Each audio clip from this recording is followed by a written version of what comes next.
Well, now.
Stay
Friday. Thank you. Okay, all right. And last but not least, we want to recognize this month, November, as National Career Development Month. So Career Development Month is a opportunity for us to recognize how this work is the process of managing life, learning, and work over a lifetime. It applies to everyone and is a great time for students and employees to focus on future career choices. Our students and staff learn about career development in part from the North Carolina Career Development Association, and we are very proud and very thankful for the great work of our career development coordinators, Mr. Nick Montgomery and Mrs. Stephanie Smith, as well as our amazing school-based CTE teachers, dedicated counselors, and central services staff who support students in setting the direction for their future careers. So a very special thank you to this amazing team of educators. That concludes the recognitions for this evening. All right, thank you, Dr. Felder. Next, we have the agenda adoption. I do know we have one change to move the school improvement plan, item C, to the first agenda item tonight. With that change, are there any other change? All right, can we get a motion to approve the agenda? So moved. Second. We have a motion and a second. Any discussion? All in favor? Aye. Aye. Opposed? All right. Next, we have public comment. Okay. We have a few, just one moment. The Board of Education welcomes public comment, which are governed by Board Policy 2310 and North Carolina General Statute 143-118.17. A person wishing to address the board must sign up prior to the board's regular meeting. Comments will be limited to 3 minutes. When the 3 minutes ends, the speaker must stop speaking immediately. Yielding time to other speakers will not be permitted. All public comments should be civil and non-disruptive. Per policy, board members will listen carefully but will not respond to speakers. Who do we have up first? First up is Stephanie Bordeaux.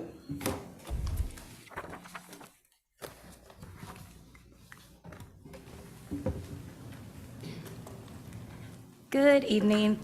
Thank you for this opportunity to share with you about my experience with the New Hope Dual Language Program. This is my 19th year at New Hope, and I'm currently serving as a math coach. However, I'm also a parent of a first grade Voyager who is enrolled in the DL program at New Hope. So I'm going to be sharing through that lens tonight. My son Evan has benefited greatly from this program. He says his favorite parts of being in dual language are learning Spanish, good, and learning about different countries. Initially, we chose to enroll Evan in this program because we wanted him to have the asset of bilingualism, and we wanted the academic challenge of learning another language. Sorry. While he has developed academically and is progressing with reading, writing, and speaking in Spanish, I am so impressed by the points that are not typically measured. 2 of his teachers are here tonight, and they have done more for my son than I could ever imagine. His curiosity about the world and his appreciation for different cultures is amazing to me. He has plans to visit Peru, Colombia, Ecuador, Guatemala, and Mexico. Don't know where he's getting his money. Also, this global worldview has made him a better human as he understands that our differences are assets. I am deeply appreciative to the whole staff of New Hope Elementary for their dedication, and I am so grateful for the opportunities that have been given to my son. Thank you. Thank you. Okay, next up is Hillary McKenzie.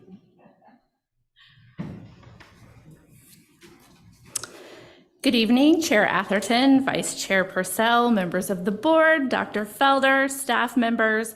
Thank you for the opportunity to address you this evening as the parent of 2 students in Orange County Schools.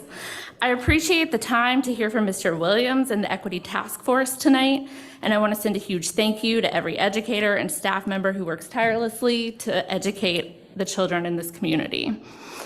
We need equity work in Orange County Schools because many folks in this community have shown us time and time again that they do not fundamentally understand what this work is about or why it's needed. We need equity work because there are folks who are dedicated to organizing and working to dismantle the racial justice effort in our schools who do not even send their children to school in this district, but are so deeply threatened by the idea of educational justice that they attend these meetings, organize around OCS in the community, and send emails to the board recreationally. We need equity work so that our children grow up with the capacity to have challenging conversations, less defensively and more productively. We need equity work because educational fascism is rampant throughout this country, with parents harassing and disrespecting staff members and teachers, calling for book banning, threatening violence, and spreading misinformation.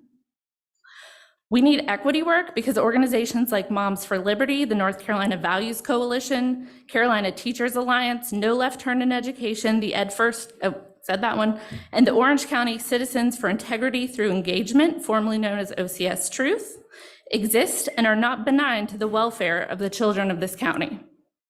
We need equity work because there are members of this community who quietly are associated with these organizations, who attend these meetings, who endorse school board candidates, and who benefit from the status quo. We need equity work because our children deserve to learn accurate and complete history. They deserve to learn how to critically evaluate information. As a parent, I don't worry about what books my children read at school because 1, I trust the media specialists who are skilled professionals, and 2, I trust my children and offer them the liberty to engage with difficult concepts and challenging history so that they develop into informed members of our community. We need equity work because children experience racism, homophobia, and other bigotry, both directly and systemically. Orange County Schools student testimony, as well as academic and discipline data, affirm these facts.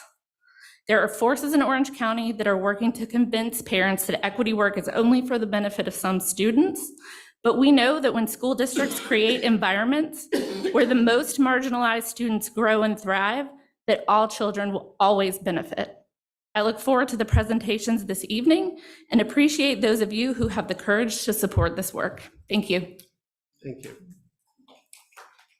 Okay, Heather Reddy.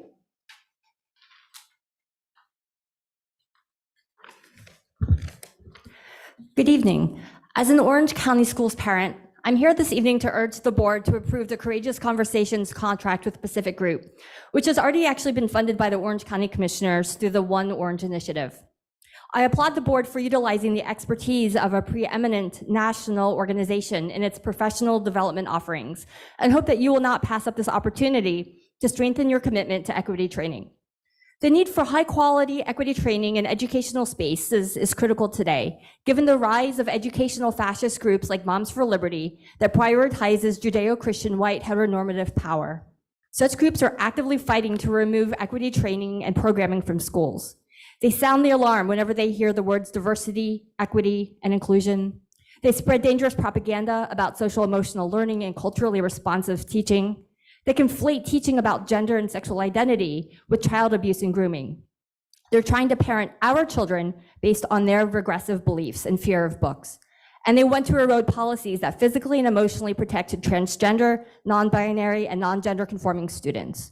What you as a board can do to counter the narrative of Moms for Liberty and other educational fascist groups is to invest in this professional development opportunity. If the racist historical revisionism of the United Daughters of the Confederacy taught us anything, it's that bigots use public education to cling to power and shape historical narratives. This is what Moms for Liberty and their allies are doing today, and this is why you must take action to counter attempts to undo progress in racial equity. If we are to learn from history, then we should note that injustices and inequities in our country are never self-correcting. It takes movements, education, acts of resistance, advocacy, and policymaking. And even then, marginalized communities still have to work for access to resources. Inequities in education are not self-correcting. Unless we are proactively working to create anti-racist and inclusive learning spaces, we are tolerating and perpetuating inequities. The way your board can take action is by, at minimum, approving the Courageous Conversations contract, and then do more. If you want equity, you must invest in it. In sum, I ask that you continue your commitment to racial equity training in Orange County schools, as dropping that ball on this yields to the educational fascist groups whose only true interest is themselves and retaining power. At the end of the day, no one wins when inequities persist. Thank you. Thank you. Okay, up next is Spring Dawson McCoon. Hi, thanks for the opportunity to talk. My name is Spring Dawson McClure. I'm a psychologist and researcher on educational policy and practice to support children's learning and well-being. I'm here tonight primarily as a parent. I'm a white parent raising 2 white kids in this community, and I'm here to speak on strong support of our equity officer, the equity plan, the task force, and the recommendations that you'll hear tonight. I'm also here in deep gratitude for the women of color who led the way in sustaining the conversation about equity in our district years and years ago when others would have had it otherwise. As one of the brilliant OCS educators said at a community forum on race in schools hosted by the Orange County Human Relations Commission a couple months ago, I guess, as long as there are disparities in test scores and educational experiences, we must improve our racial education. We have major disparities in OCS and we must improve. Our teachers deserve to be supported in understanding race and racism in their own journey as students and educators, and in building the muscle to examine their practice on an ongoing basis with love. To learn the truth about our history and our present. Black history is everyone's history because we are all connected. This country was founded on enslavement and genocide, and the lie that some people are less human than others. Our children feel this, they recognize it when they see it. Our children can handle hard truths and complexity. What they need most from us is to know that we see it too, that they are not alone. We have to be able to have hard conversations about race in our community, in our schools, and our families. Lying or hiding doesn't change it. As a woman, my experience has been that lying and hiding is dangerous and harmful. Lying and hiding serve to protect those with more power and influence. And strikingly, I have so often observed that it's other women who protect men and enforce this hierarchy. Imagine what we could do if we come together to create schools where all of our children thrive, where they feel they belong, where they are seen, heard, believed, affirmed exactly as they are. We have such serious problems in the wake of the pandemic, the mental health crisis, gun violence, and the teacher shortage. Imagine if we joined together and challenged the General Assembly to stop driving away our teachers, creating impossible, untenable conditions for the profession. I find myself so frustrated by members of the board and members of this community who seem so determined to drag us back to avoid these truths rather than moving forward together. Thank you. Thank you. Okay, up next is Allison Mahaley.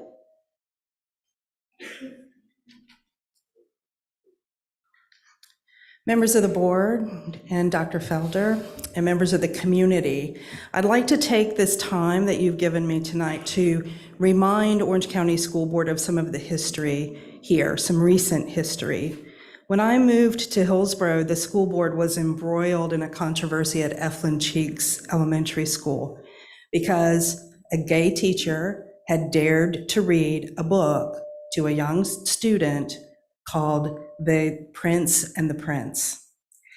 And from what I could tell at that time, the school board ducked and hid from its responsibility to stand up for that teacher, to stand up for that administrator who supported that teacher's decision, and to invite that conversation into the community so that we could all move forward together to protect the dignity of all students who identify as have sexual identity differences. That was my first introduction to the Orange County School Board, and I was completely shocked. The second thing I want to remind you of is the campaign that brought most of this community together, and that was around free speech rights in our schools. And why would any school board ever claim that a student's free speech rights were to be prioritized above the safety of other students? It's absurd. I have a master's in school administration. I have worked as a school administrator, and I know that that's not true. And yet this board sent a certified letter to a parent telling her that her student's safety was less important than another student's free speech rights. And it took 8 months for the board to finally put the issue on the agenda and make a decision about it. And oddly, that meeting was the first meeting they had after the Unite the Right March in Charlottesville, Virginia. Those forces are brewing here in Orange County. I've been to a Board of Education meeting with Proud Boys in uniform at it. I have heard the rhetoric, I have seen it, and you all have a responsibility to not let that happen in our community. And so the work that you're doing around equity and inclusion is so important, and I urge you not to back down. Keep going forward. Thank you. Thank you. Okay, Sarah Patterson.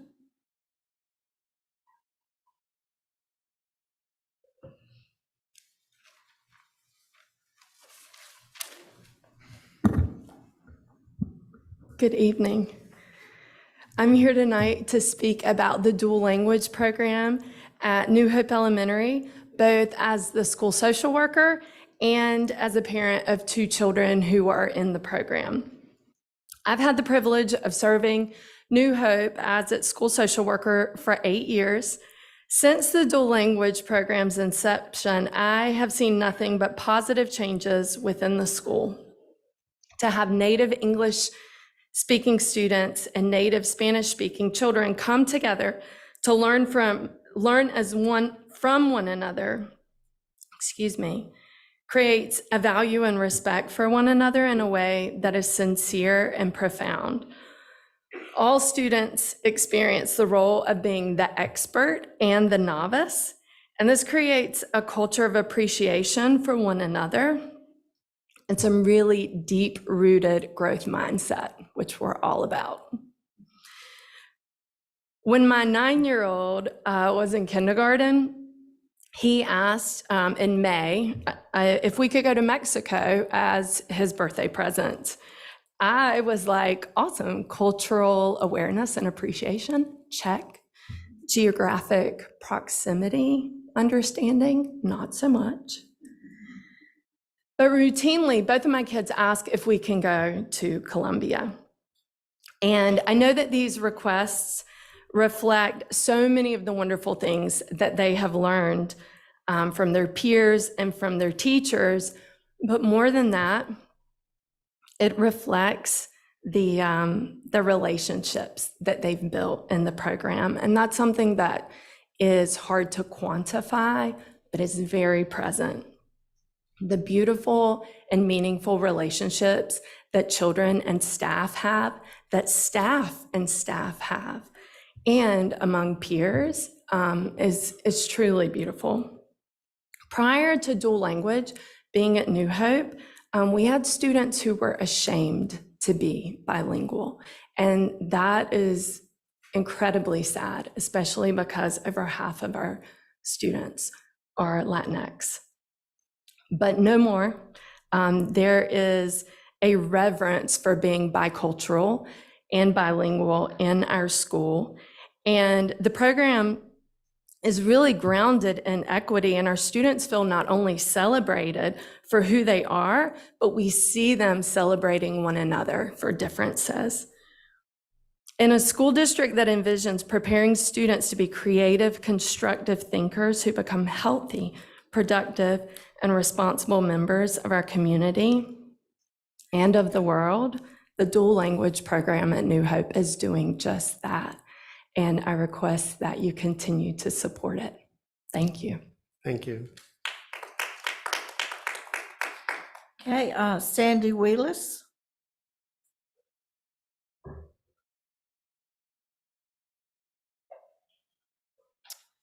Hi, thank you for your time. I'm a parent of an Orange High School student, and I think all parents in all groups really that have been mentioned, we all want equity. We all want impartial fairness. My concern when I did go over the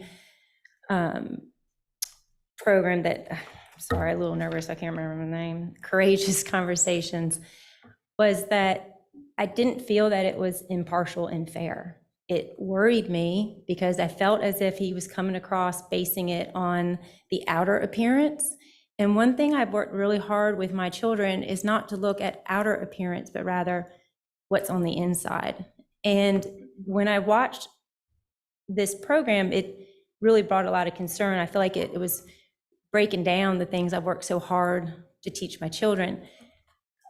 The $200,000 set aside, I'm just asking that you— is being recorded.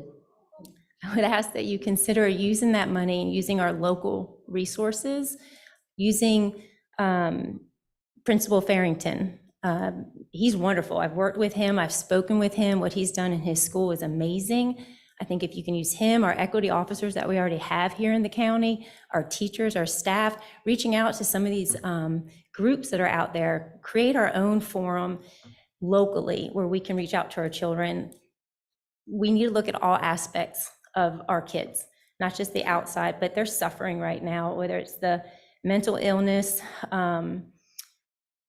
being hungry, falling behind in school. So much has happened with COVID, but I think we could really use that $200,000 better than using the Courageous Conversations approach. And so that's just what I'm asking you today. As a parent, would you please look locally to use that $200,000 to help our children?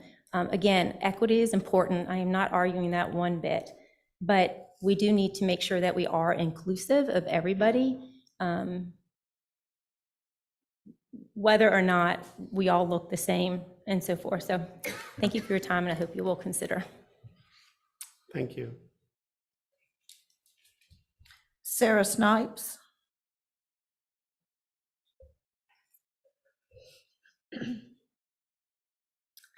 Good evening, Board. I'm a parent as well in Orange County, and I'm here to raise concerns over the group, Pacific Education Group. I want to raise 3 concerns, and yet first I want to ask, in regard to paying these organizations, was there due diligence done? Like, was there analysis? I work in a company where we have to do analysis, look at the results, have a return on investment. Are we really going to get the results out of spending the money? Because last night in a few hours, I did some research and I found things that are concerning. The content that this group teaches includes critical race theory. They talk about white privilege, white responsibility, the pathology of white denial, and the science of teaching critical race theory. They say that people shouldn't think, they should just feel. White supremacy has handicapped Black and Hispanic kids. American society is relentlessly oppressive. And there was a school board member in Rochester, New York, that said this company actually promoted a culture where it makes people feel ashamed, mainly whites, because of sins and actions of people many, many years ago. I encourage you guys to do your own research and look at this company and what we're spending money on. Use of the funds, is this really the best use of our funds right now? We need teachers. Our students are 2 to 3 years behind in grade level. We have teachers that are overworked and have blatant training fatigue. Additionally, there was information about a Seattle school district that was taken to federal court for this specific PEG founder, Glenn Singleton's use of his content. And the city of Seattle had to pay more than $1 million. So there should be a liability risk with this company. And also the overall value. Per the proposal that was in the agenda, the proposal stated that it was only good through October 28th. So I don't know if anybody's looked into whether or not that the quote will still be honored. But with inflation as high as it is, if I was a company owner, I'd raise my rates. So what is the real rate that we're paying? And back to value, what are the measurable goals? How will they help the district achieve educational goals? Has there been data that's been collected on this company? Has there been analysis? I could not find any where paying money to this company resulted in improved results. Have we talked to any other school districts that have used this company? Did they see it as a good investment? Did they see improved results? I'm just asking the board to make sure we do diligence on companies that we spend money with. Shouldn't this company have years of data and evidence? It's been in business long enough. Where are the results? Can we see them? Have you seen them? This company is actively engaged and promoted controversial material with no real results. I strongly encourage the board to reconsider voting for this company. There's other ways we can solve equity in this county without paying for controversial companies. Thank you. Thank you. Tara Stewart.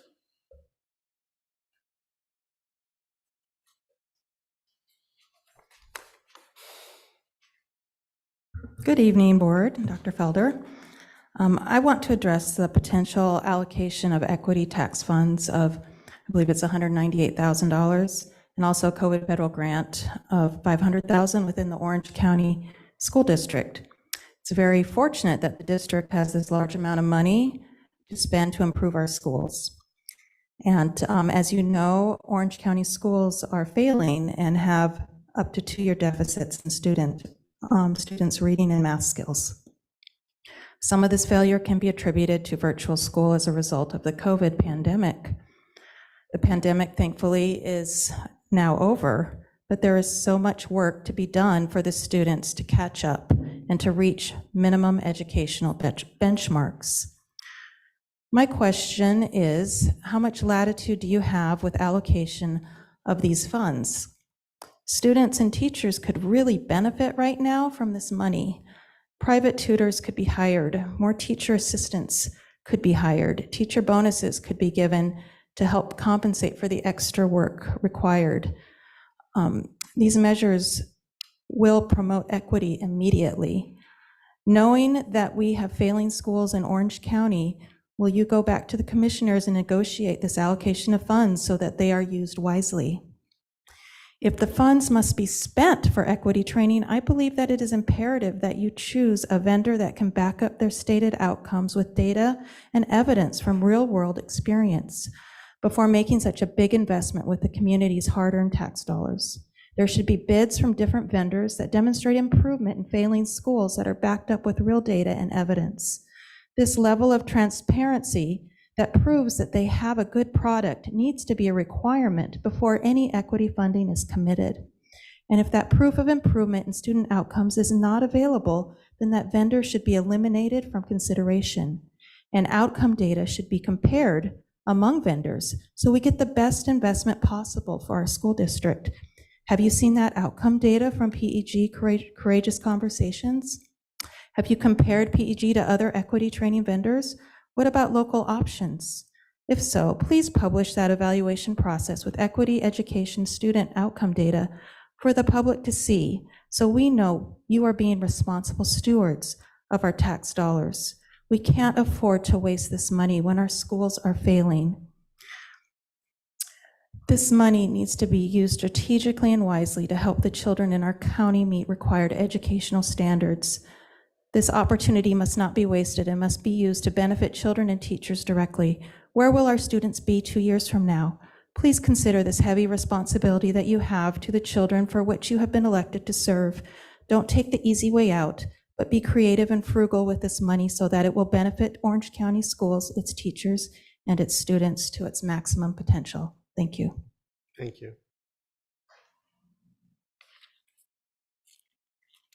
Caroline Penny.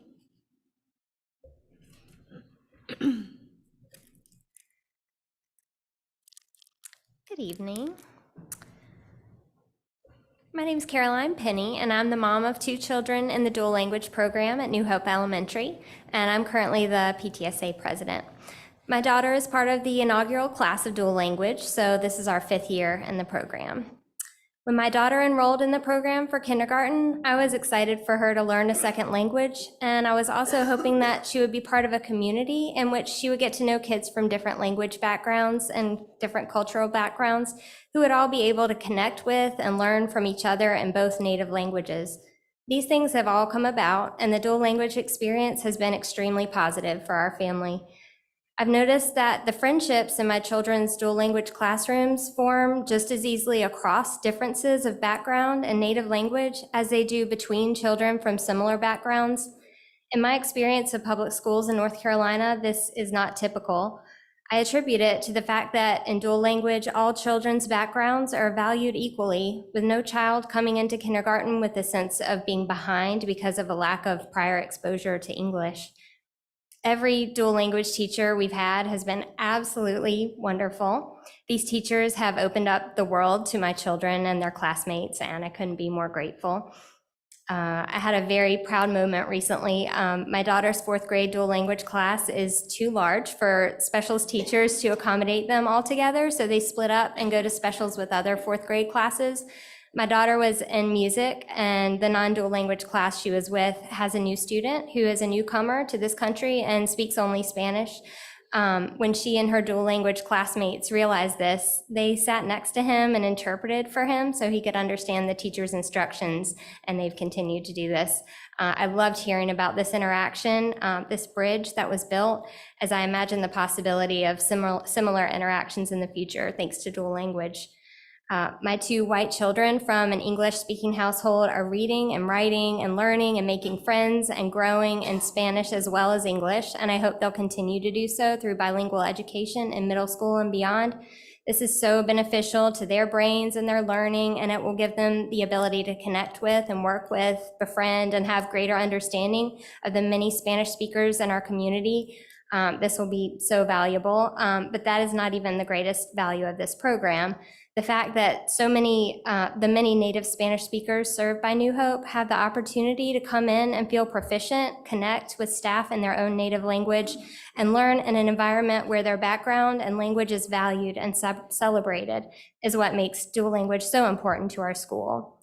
This program is not only incredibly valuable for our school community, I believe it's essential in order to best serve New Hope's population, and I hope you'll continue to support it. Thank you so much. Thank you. Amy McLean.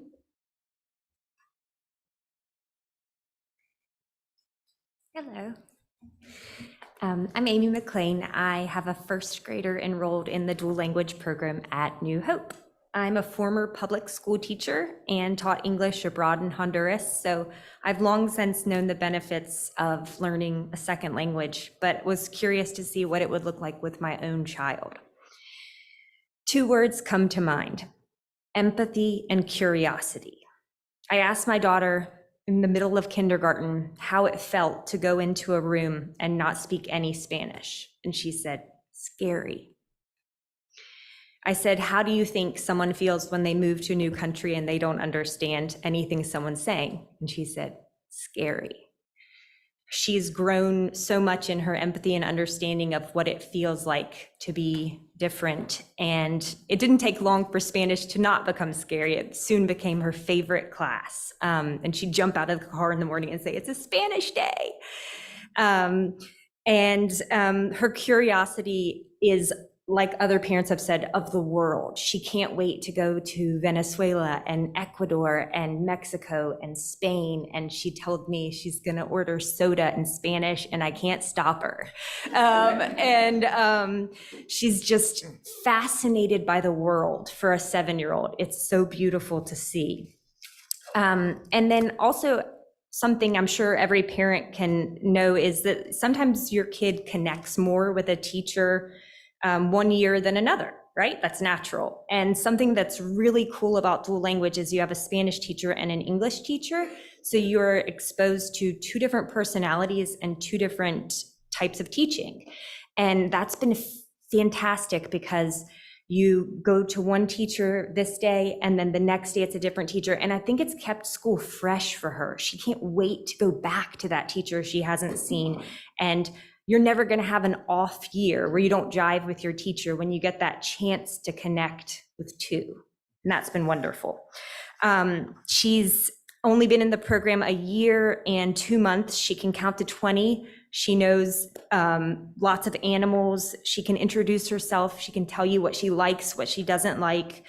And just today in the car, we had a little side conversation where I told her that you don't have school tomorrow, but your little sister does for preschool. And it was all in Spanish. And it kind of felt like a secret that we could say that. I could go on, I only have 3 minutes, but it has been just the best thing for our family and for our community. And I love the program so much. Thank you. Thank you. Earl Ty.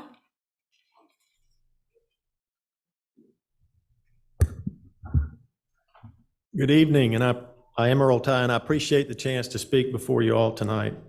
I'd like to share a few thoughts about the equity plan and proposed training for the board and staff. The OCS equity plan dictates that every student receives what he or she needs to succeed. Well, that sounds like a wonderful pursuit and a worthy pursuit, but the question is, what does that entail? We've seen in school systems all over the country, and to a degree here in Orange County, that those who drive equity take great liberties with their approach to race. In the OCS equity plan, there are allegations of persistent inequities in education and devastating systemic racism, but no examples and no solutions. And I'm not suggesting that racism does not exist. It does, and it should be dealt with. But the typical pattern of those in the equity business, and it is a business that generates billions of dollars, is to lay claim to deep and wide systems of racism that then require millions of dollars of staff and consultants to fix. And somehow there never seems to be much progress, only a need for more staff and consultants in training. Perhaps the approach to race relations promoted as equity is actually the problem and not the solution. What is the possible justification? What justification could there be for labeling some kids oppressors and others victims? I cannot think of a more egregious example of bullying than a school staffer addressing a class of children in this manner. Thomas Sowell, a Black economist, said, "Have we reached the ultimate stage of absurdity where some people are held responsible for things that have happened before they were born, while other people are not held responsible for what they themselves are doing today?" Another problem with equity programs is the hyper-focus on gender identity and pronouns targeting children. Elementary, middle school, and high school kids are not fully emotionally, physically, and intellectually developed. So to introduce kids to the concept of gender identity and to lead them to pursue transitioning, especially without the full knowledge of parents in the process, is wholly inappropriate, inexcusable, and abusive. In fact, many young people in their late teens and 20s today are asking, where were the adults to protect me from this after they were led down a path and that has done irreparable harm to them? I see a lot of phrases related to race, safe spaces, and culturally affirming experiences in the equity document. What I do not see are the words age appropriate. I encourage the board to proceed cautiously with regard to the implementation of any equity program, curriculum, or resource decision by insisting on age appropriate guidelines. Forgive me for stating the obvious, but we're dealing with kids. Likewise, I respectfully submit to the board that the goal of public education should be firmly rooted in the pursuit of academic achievement and critical thinking, not indoctrination. So please choose these programs wisely. Thank you. Thank you. Jennifer Carson.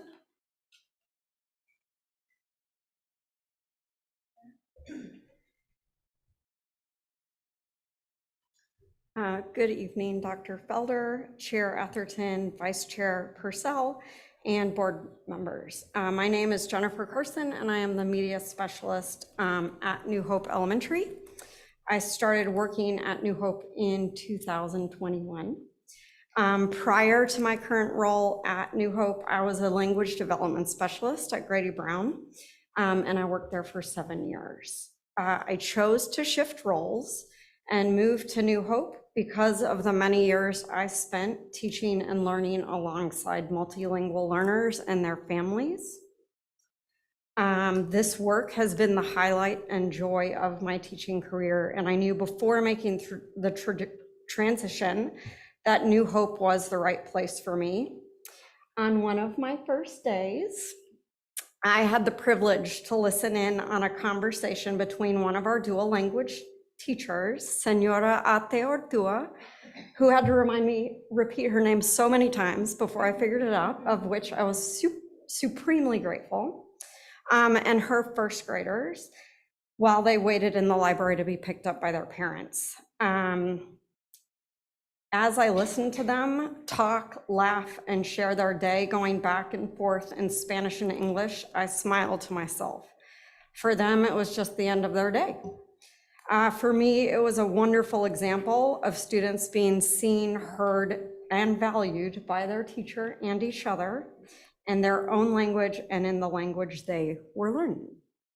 All of our students, those whose families speak Spanish, those whose families speak English, those whose families in the dual language program, and those in traditional classrooms benefit from having the opportunity to learn, grow, share, and celebrate each other together. Juntos. Thank you. Thank you. Rachel Royce.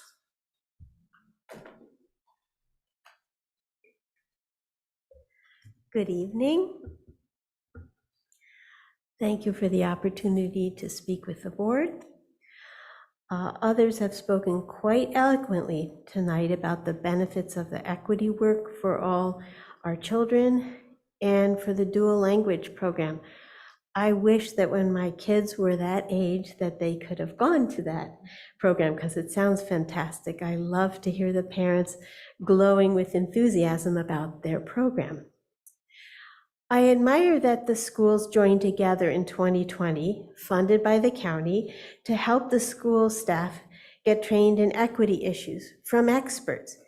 And I trust that there are measures in place for picking experts that are able to train the staff in equity. And I want the board to give the equity training for the teachers its full support and take advantage of the opportunity to learn. Maybe they'll come away glowing like the parents of the dual language program. And the program will help amplify people's understanding of a very complex issue. I think the name Courageous Conversations is very apt, and that the board needs to be courageous as well in moving forward and not be afraid of grappling with the complex issues. There's not ever going to be a straight line between when you're working on a complex problem that we want to go from the achievement gaps to equity. There are a lot of steps in between, and you could develop a causal model that gets you from one place to another, but there's not one simple way. So I don't think that the company will instantly and within 1 year be able to make a change in outcomes. That's not reasonable. But I think that the careful work that the schools and the county have done to consider what steps to take to move things forward, that we should trust that, and I fully support it. Thank you. Thank you. Eva Welch.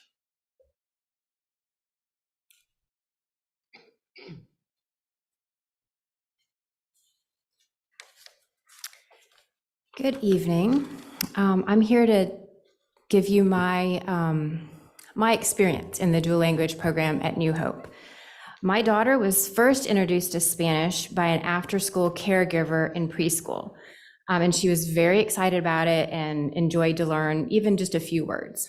So our family felt truly blessed to have the opportunity to participate in the dual language program from its inception at New Hope 5 years ago. I know a little bit of Spanish. My husband took it in high school, I think. But her school was the primary source of learning, and it has actually refreshed some of my knowledge of the language from years back. The regular exposure has also brought a deeper understanding, more than just the once a week special that her brother, who's now in high school, had experienced. And I love that she's exposed to the cultural aspects and the diversity that being in this close-knit circle of both not native English speakers and native Spanish speakers brings. It's brought interest to her learning about her own family lineage as well. After a rough year with the pandemic, which I'm sure everybody experienced, it was very difficult from the Spanish perspective for her. So she was very downtrodden coming back into school about her Spanish skills. She didn't feel very confident.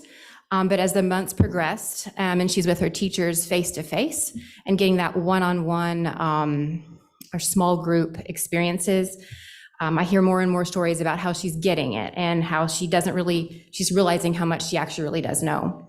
One particular incident that just happened recently, she got off the bus and she was so excited. And she's, "Mom, guess what happened on the bus?" She said, "There was a little girl who did not know any English and I was able to translate. She asked my little friend a question and I translated in Spanish. I got the answer and I got to teach my friend who doesn't know Spanish a couple words of Spanish." So she was really excited about that. And so having all the support we can, especially as we're getting more and more classes, is super beneficial as I've seen the assets of it. So thank you. Thank you. That's all. All right. Thanks, everyone, for coming out to speak tonight. With that, we will go to board comments, and we'll start with Bonnie. Thanks, Mr. Atherton, and kind of tough to go after these wonderful comments about the dual language program. Thank you so much for that. I wanted to just offer a big thank you to Dr. Felder, Amber Wilson, Mariah Morris, and Dr. Rolak for coming out to the Evelyn Cheeks Trunk or Treat with their book monster.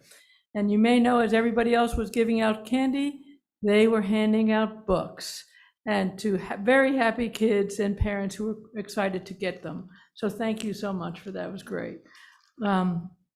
I would wonder if there's a way, I'd like to ask the board to consider it soon to build on that goodwill that Dr. Felder and her team created by creating a book fund where the public, people, local businesses, civic and faith groups, anyone can donate money for the sole purpose of buying books and giving them away to our students.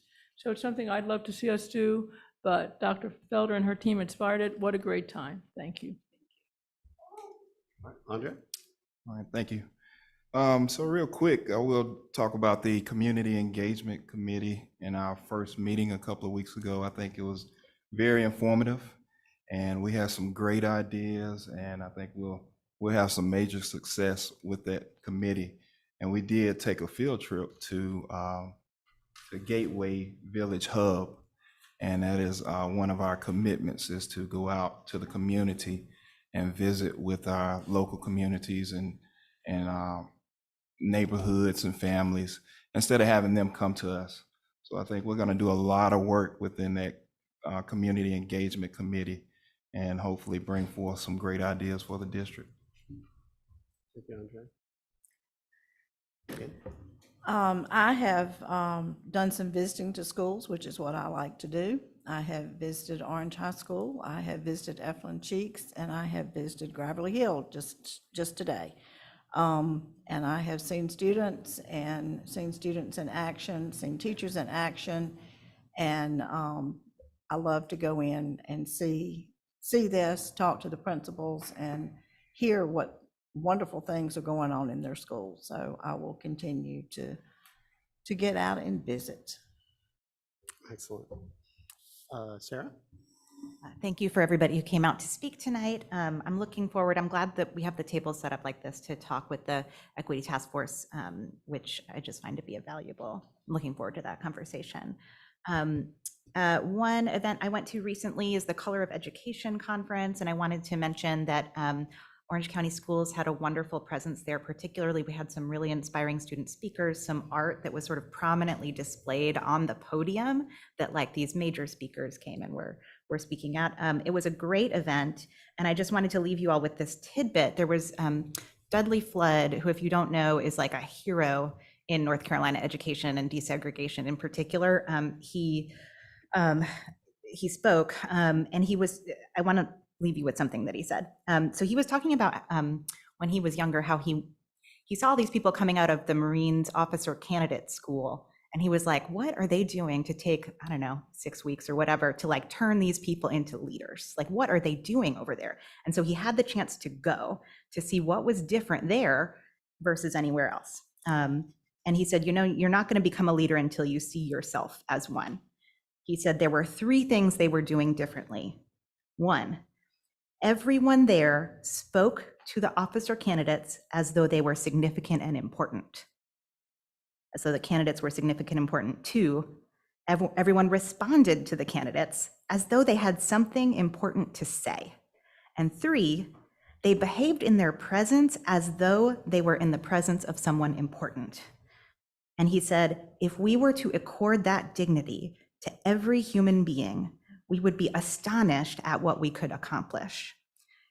It was very moving, and sort of one great tidbit from a great conference. But that is a hope that I have for Orange County Schools, that we afford each of our students and staff members, but this is really sort of student focused, that dignity and being in their presence as though they are each significant and important.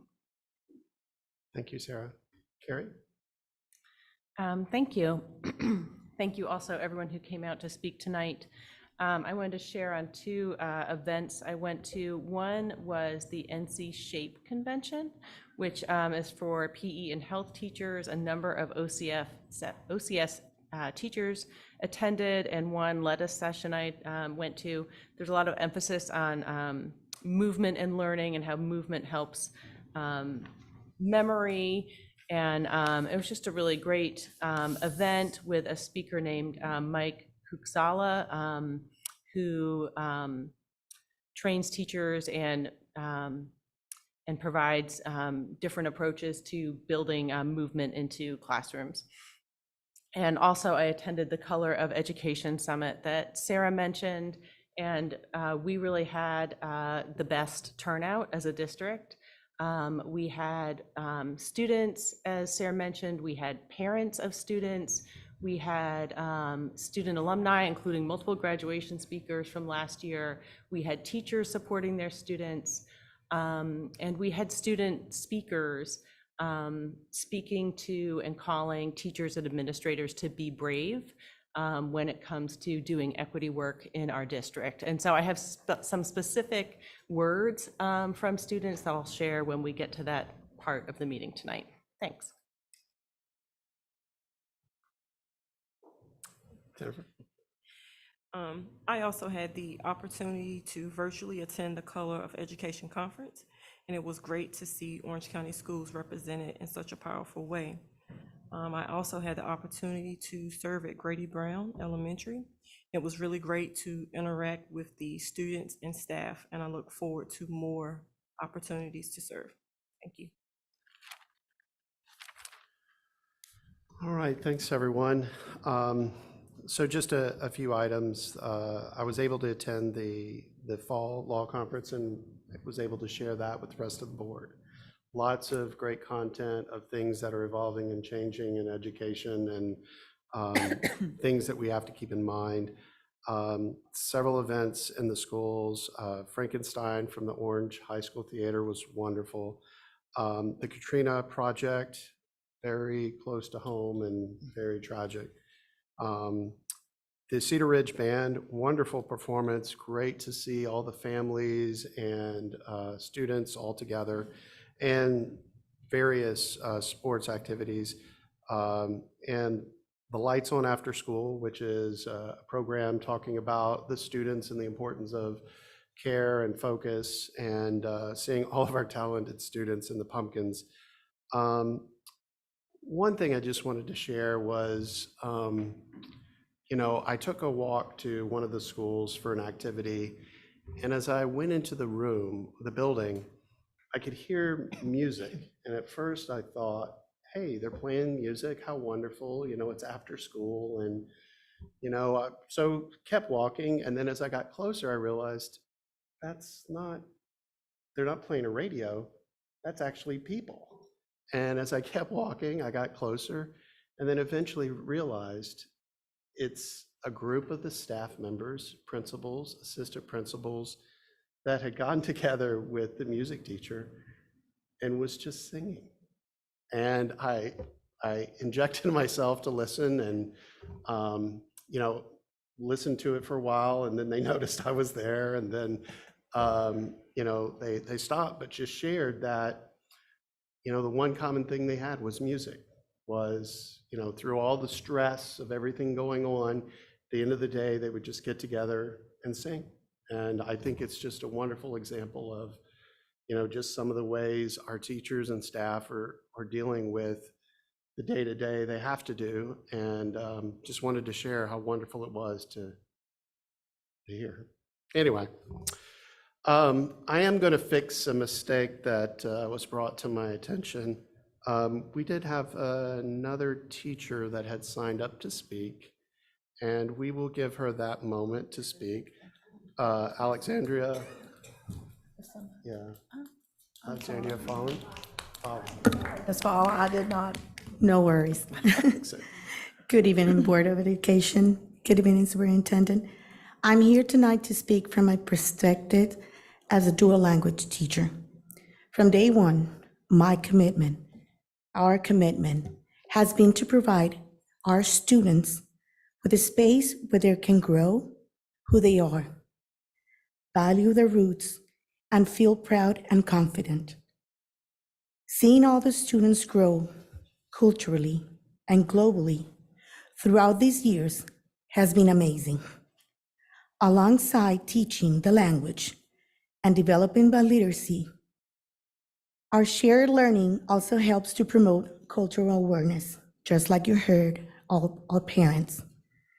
I'm grateful for being part of New Hope's staff. All of them are inspiring and amazing, just like our students. Thank you. Thank you.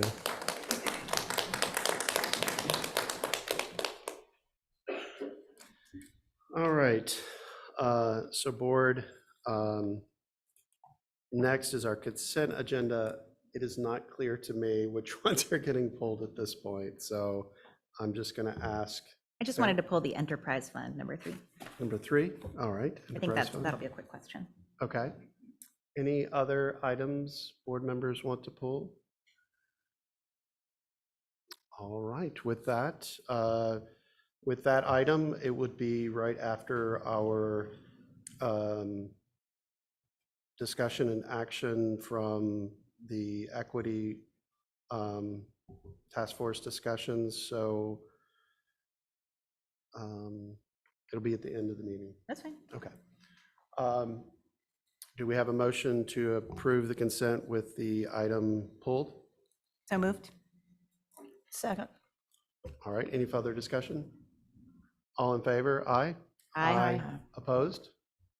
All right, thank you so much. One other thing I wanted to say before we switch over and invite the Equity Task Force to join us is tonight we will not be actually talking about the dual language. We do know that the meeting's going to run long.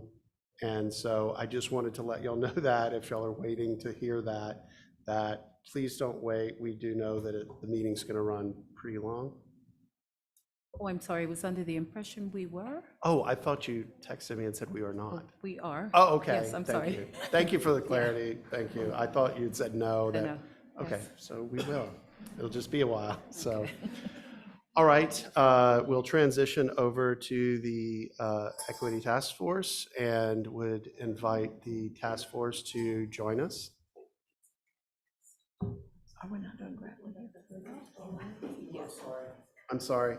Gravelly Hills first. Sorry, Dr. Felder.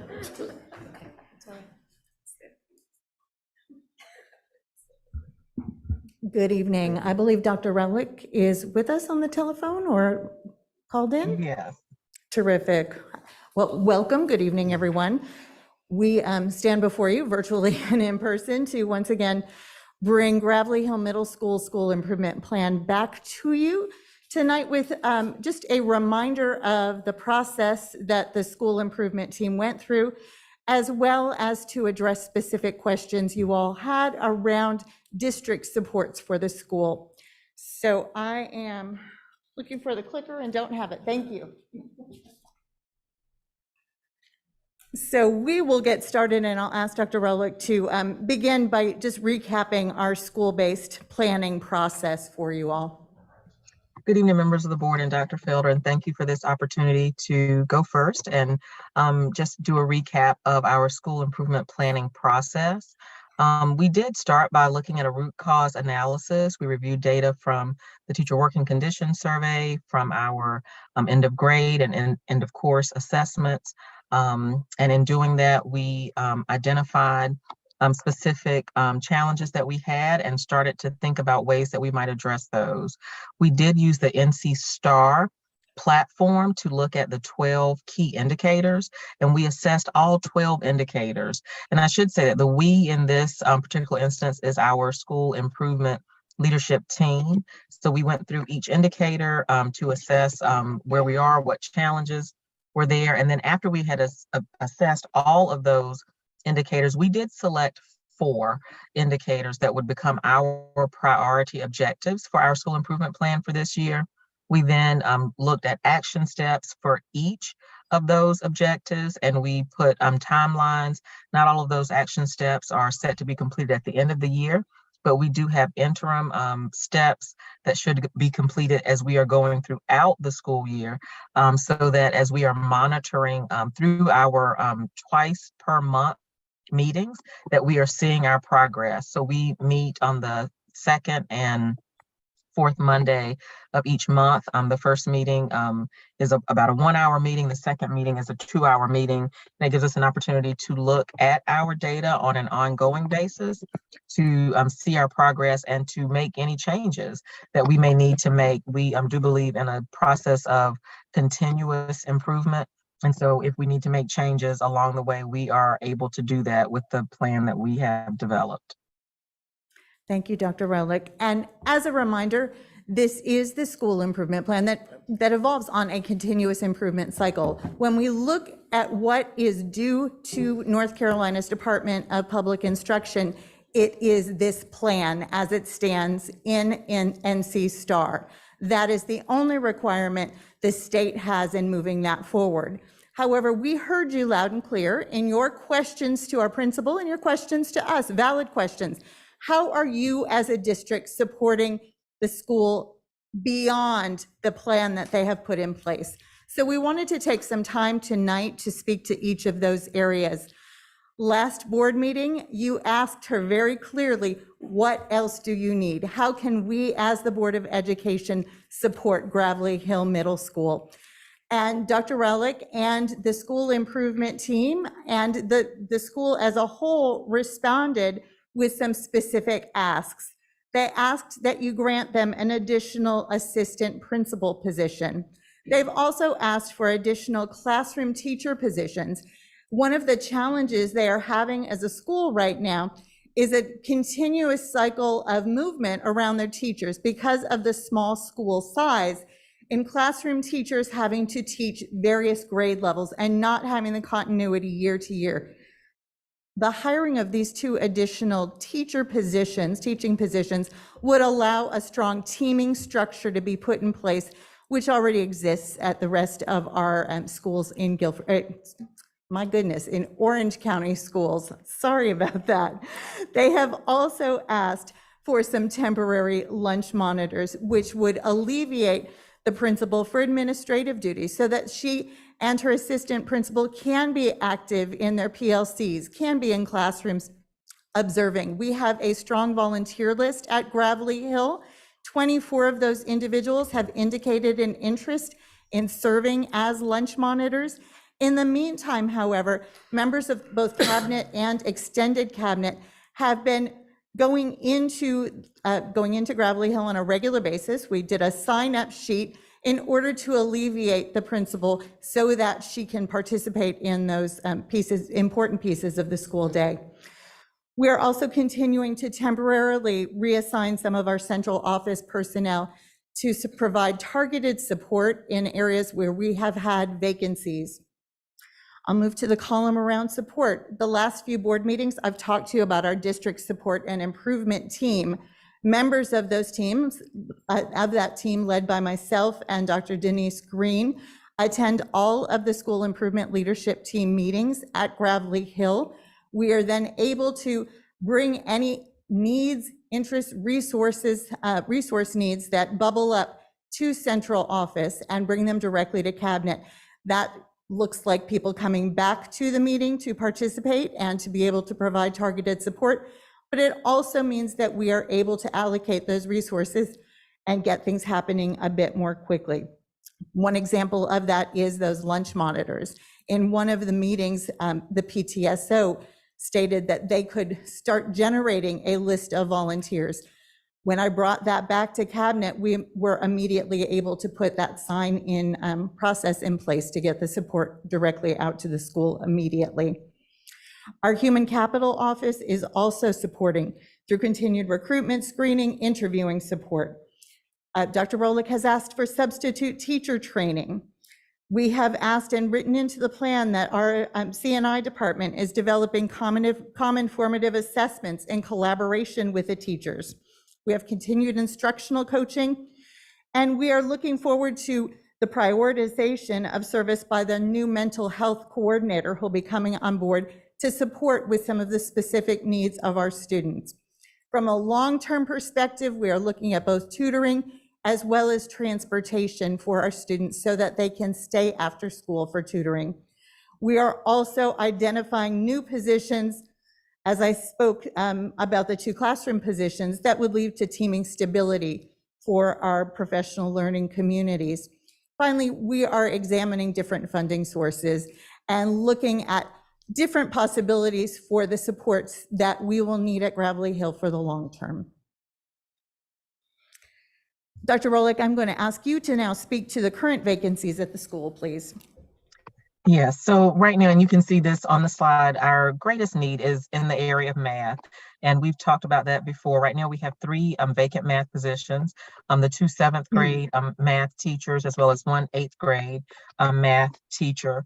The 2 7th grade math teachers essentially means that all of our 7th graders have a long-term substitute teacher and are receiving the instruction through their NCDHHS math teacher, who is a certified teacher, but the teacher is virtual.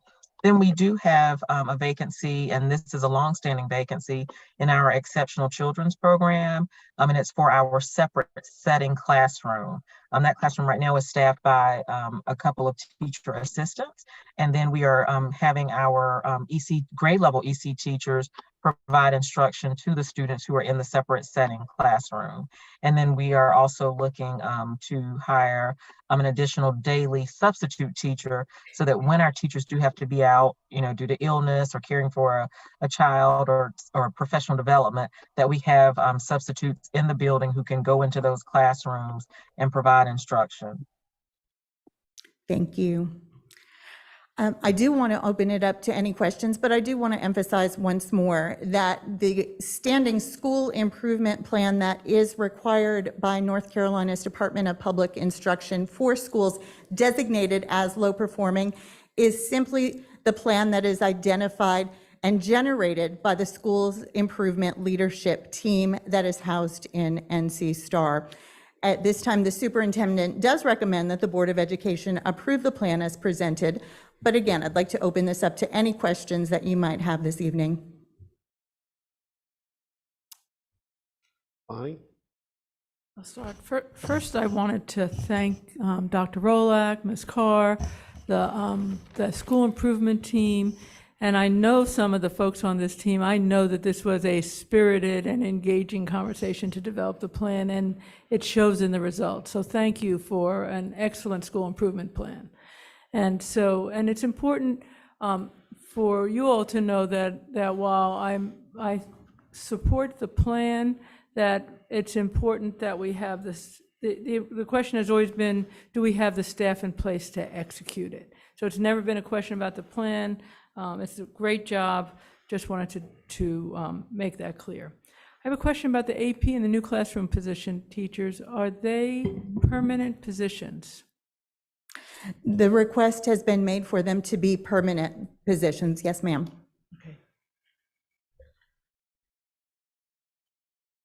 Was somebody else next? No, I was just confirming. Go ahead. Okay. I would like to also commend everyone for working on this plan, and I've done many myself, and so I know it's an arduous task. And I appreciate everyone's time and effort into it. I actually went up today and had conversation with Dr. Rulak, and we talked about the plan, and I commended her on the plan. My one concern is the one that I talked about a couple of weeks ago. We have 2 7th grade classes that have gone a quarter of the year without teachers. North Carolina Virtual School is great, but it is not the end all and be all. It will never take the place of a teacher. And I have a very strong feeling that we need to place teachers in that classroom. I know that we cannot find teachers right now. And that is not just our problem, that is everyone's problem right now. I would like to suggest that until we do find a teacher for both of those classrooms, that we take 2 of our coaches from schools that are not low-performing schools, put them in those positions, and if we need to reshuffle somewhere else to put more help in the schools that we're removing them from, then we do that. Or we also look at our DLCs, because we have some DLCs that are strong math people, I know. And there might be one of those that would be interested in going in and working with these 2 7th grade classrooms. Because I feel like we are doing our students a strong injustice right now. 7th grade math is very important. And being in middle school as long as I was, I understand that when those students come out of middle school, they're going directly into high school math. And if they are not prepared, it is very hard for them to catch up as they go through high school. And I don't want our students to be unprepared because we didn't do what we needed to do to help them when they were in this situation. These students didn't ask for this. And so I have just been thinking of ways that we can work and try to use the resources that we have in Orange County schools, which are very many, and do what we need to do to help these students get a teacher consistently in front of them every single day and work with them until we can hire someone and get them in there to work with them. And that continuity is key. And It is. That currently, the DLC at Gravelly Hill has been pushing in on a consistent basis to provide the support and instruction in that 7th grade classroom. And we spoke earlier about having central services personnel that have been in and out, and our desire to do that and push in on a consistent basis to be able to provide exactly what you're looking for and what we know our students deserve as well, that consistent instruction. We continue to work hard to recruit and identify qualified math instructors. I know that you have graciously provided some supports to be able to provide some bonuses there. I believe there are some other areas that have been considered in enticing folks into Orange County schools to support in those positions. But please be assured that our central services team is taking those recommendations very seriously and really identifying ways that we can consistently push into those classrooms so the students have a qualified content expert in front of them daily, along with NCVPS. So to provide that reteaching, to provide the activities, to provide the guided instruction, the think, pair, shares, all that come with strong pedagogy and strong instruction. Well, I think that it's very important that they see the same person every day. Agreed. And I don't know that having someone from central office go, it's going to be an everyday thing. They have other things to do, I know. And that's why I'm suggesting that we take 2 coaches and put them there until we have teachers hired. I just feel that that consistency and that every day of, this is my teacher. And in middle school, identifying with somebody is very important for students, to have a teacher that they know is their teacher. They will, most of the time, do their very best work if they have a relationship with that teacher. And you can't build a relationship if you don't see them every day. And that is what I am worried about in these students going another 9 weeks without having the same person in front of them every day working with them. That's why I'm making this suggestion. Sarah? Just one thought to add on to that, because I agree that the relationship is really important and the consistency. And I wonder if the rest of the 7th grade team has awareness of how those students are doing in math, and if through their relationships they can also provide some. It's not the same thing as having the consistent math teacher, but are there other adults in the building who can provide the sort of expectation and sort of accountability to that level of it? Just something to think about. Appreciate everything that you all are doing, and Dr. Rolak, to solve a really hard situation. Carrie? Thank you. I just have a question about the push-in that we've talked about and the different staff members coming in from other places. Is it, one thing I was thinking about this because we had some conversation around this earlier, is it, this person is coming in on Mondays and this other person on Tuesdays, or is it this person comes in first period every day, this person comes in second period every day? So I think having that sort of horizontal consistency rather than Absolutely. That's what we're definitely looking at. Initially, as we were pushing in, the initial plan did have different adults in, and we heard loud and clear from the school that, and instinctually knew that that was not going to be a long-term solution. Our students do need the consistency. We have to be sensitive to their needs, social emotional needs as well. So we're being very intentional in designing something so that that same group of students has the same consistent adult every period, every day. And if I could add, and Please. Dr. Rolak, please jump in, and Ms. Carr. So one class does have a consistent teacher in the classroom. It's a long-term substitute with our district math lead facilitator in that classroom providing support. The other class had a DLC. That's where the class that had the most inconsistency, or the inconsistency, had a DLC. Then a long-term substitute was identified. That person unfortunately quit without notice. And so the DLC that the student started with is back with additional support from a math coach that's in the school. So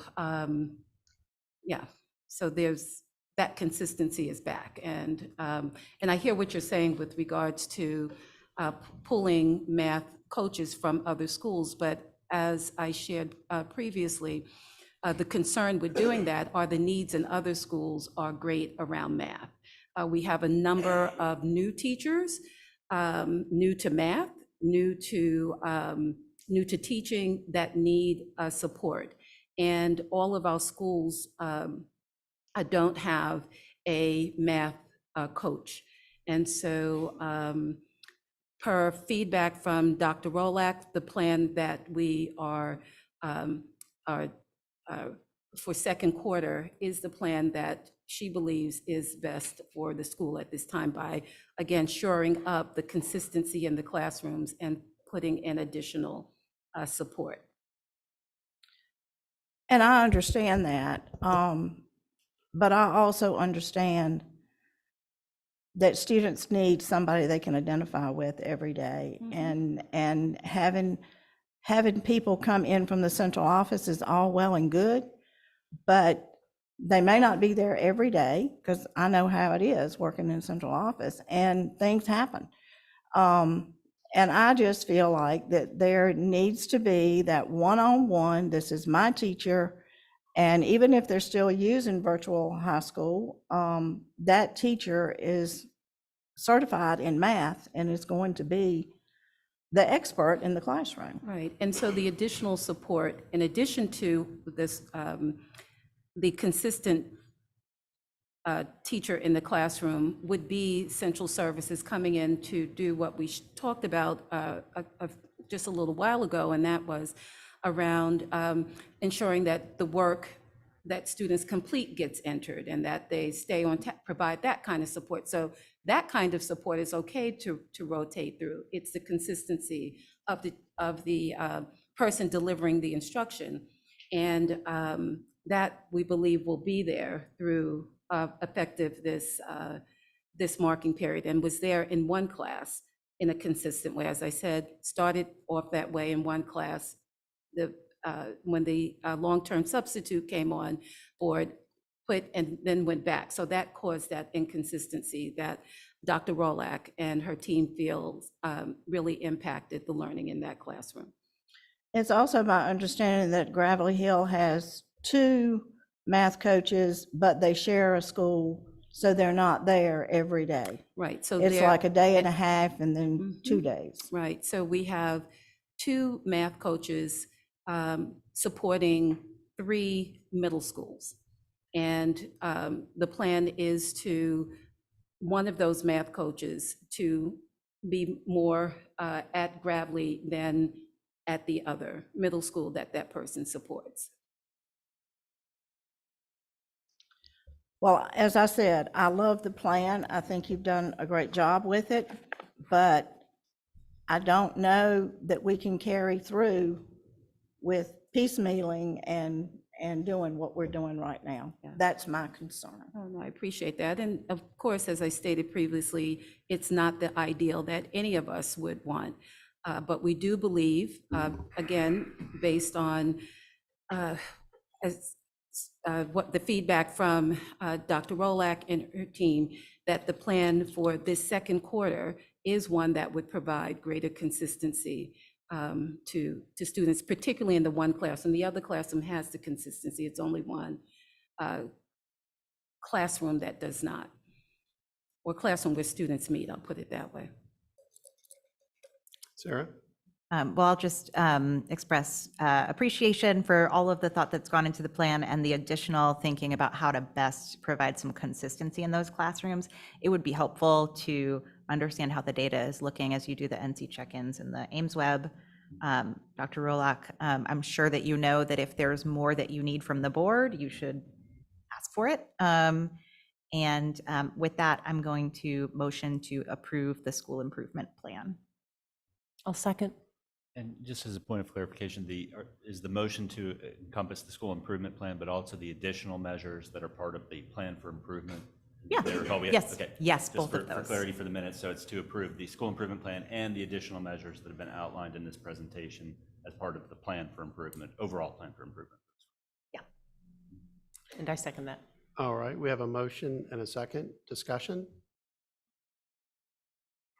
I just want to comment that, you know, I still have a concern because the seventh graders are they're now behind. They're further behind. There's COVID, there's everything else, but they are now a quarter behind. And if the plan, which it's thoughtful, but if there's continued problems and moving around, these particular kids are going to pay the price. So that really concerns me. So I'm kind of with you, Ann, that I would like to see people dedicated, assigned to the school, and then we'll let everybody kind of give in a little bit to make it work for Gravelly. That's where Any other discussion? I'll just add, since I wasn't able to earlier, that I would as well like to see the consistency, and I'm very concerned about where the students are right now. I think that the school improvement team has done an excellent job putting together a plan around how to do it with the right resources. And my concern is still around the resources and the consistency. So if there are no other comments or suggestions, we will go to a vote. So all in favor of the motion, say aye. Aye. Aye. Opposed? And motion does not carry. So with that, Connie? Can I make a second motion? I'd like to move to proceed with the hiring of the assistant principal and the 2 additional classroom teachers. Can we do that? You've already approved that. That's You- approved. You approved that under consent. Oh, we approved that. Okay, great. Yes. How would the board like to proceed?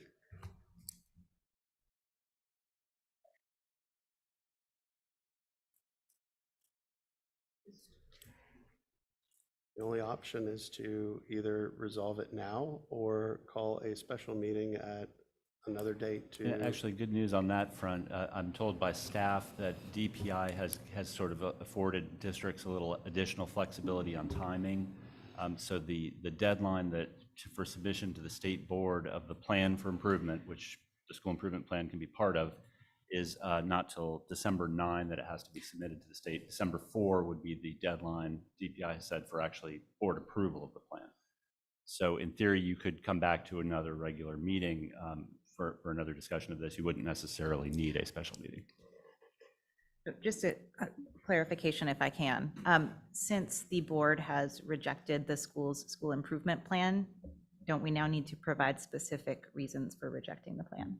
Actually, I wouldn't say we did not rejected it. We reject just it. didn't vote to approve Yeah, it. that's an interesting question. It's a quirk of this that the school improvement plan is a part of it at all, is just because I think DPI has said they would like you to use that same instrument to develop your plan for improvement. Really, they could be separate in my view. So normally, if the board does not approve a school improvement plan in the ordinary cycle, where it comes to the board every 2 years, typically, the school improvement team can request a mediation with the board. But I think in this case, what I'm hearing is the board's intent is not to say you reject the school improvement plan for what it's worth. The majority of the board is not approving is the plan for improvement to address the low performing school designation, of which the school improvement plan is a part. So I know this is an ongoing complicated distinction, but I think and basically, I think if you were to bring this back for a subsequent board meeting, whether a special meeting or a regular meeting, I don't know that we would need to view this as a rejection of the school improvement plan. It's just that a majority of the board said we need more on the district side of things. And another point of clarity, do we need to approve Gravelly Hills school improvement plan? Do we need to approve both things? So again, the interesting thing, the school improvement plan itself is not normally up for board review at this time.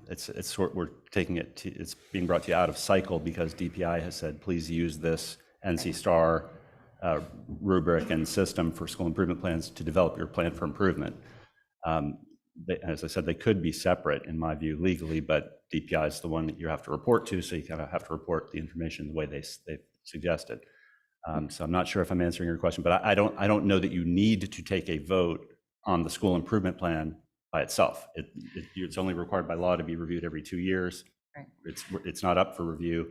So the motion that's failed, I interpret it as a rejection of the plan for improvement because the majority of the board did not think there was enough done on the central office side, the measures that the central office administration board control as compared to what the school improvement team. May I interject for just a minute?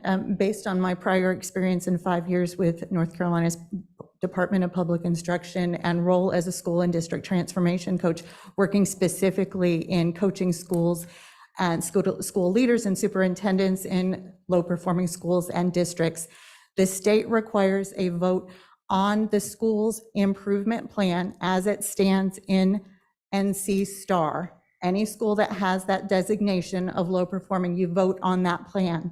If you are saying that we do not think this is the plan in isolation, what stands in NC STAR as their platform, we're saying that plan we don't support that, then you have to come back with specifics saying this is what's wrong with it, expecting us to come back with a different plan.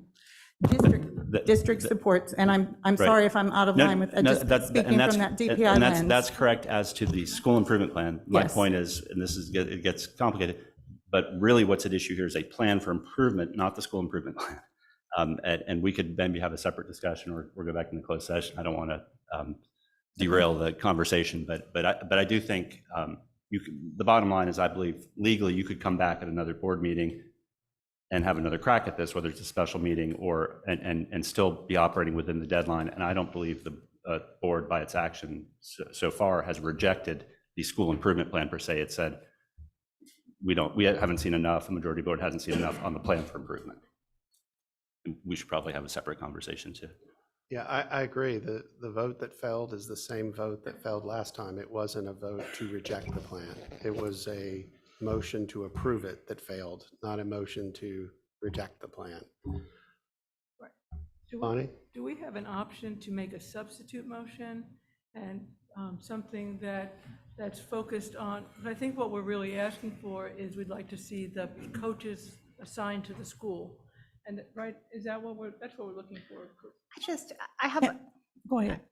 that's not the role of a school board to like dictate specific positions into specific spots in a specific school. That's where I'm having trouble here is the school's leadership and the district's leadership has said what they think they need. And we can give suggestions, but like dictating which positions should move in, I have a real problem. If that's what you're hoping to do, like that's just not the role of the school board, so. A couple of just quick comments on that. One, you do have a board policy that designates that it's the responsibility of the superintendent to transfer employees to different positions. So by board policy, that's up to the superintendent. You could waive that policy and override it in theory, but I think that the other consideration I wanted to bring up is that there may be some complicating factors that the administration would be better able to address in terms of who would be willing to take the position, who would be willing to accept a transfer and not leave the district, for example.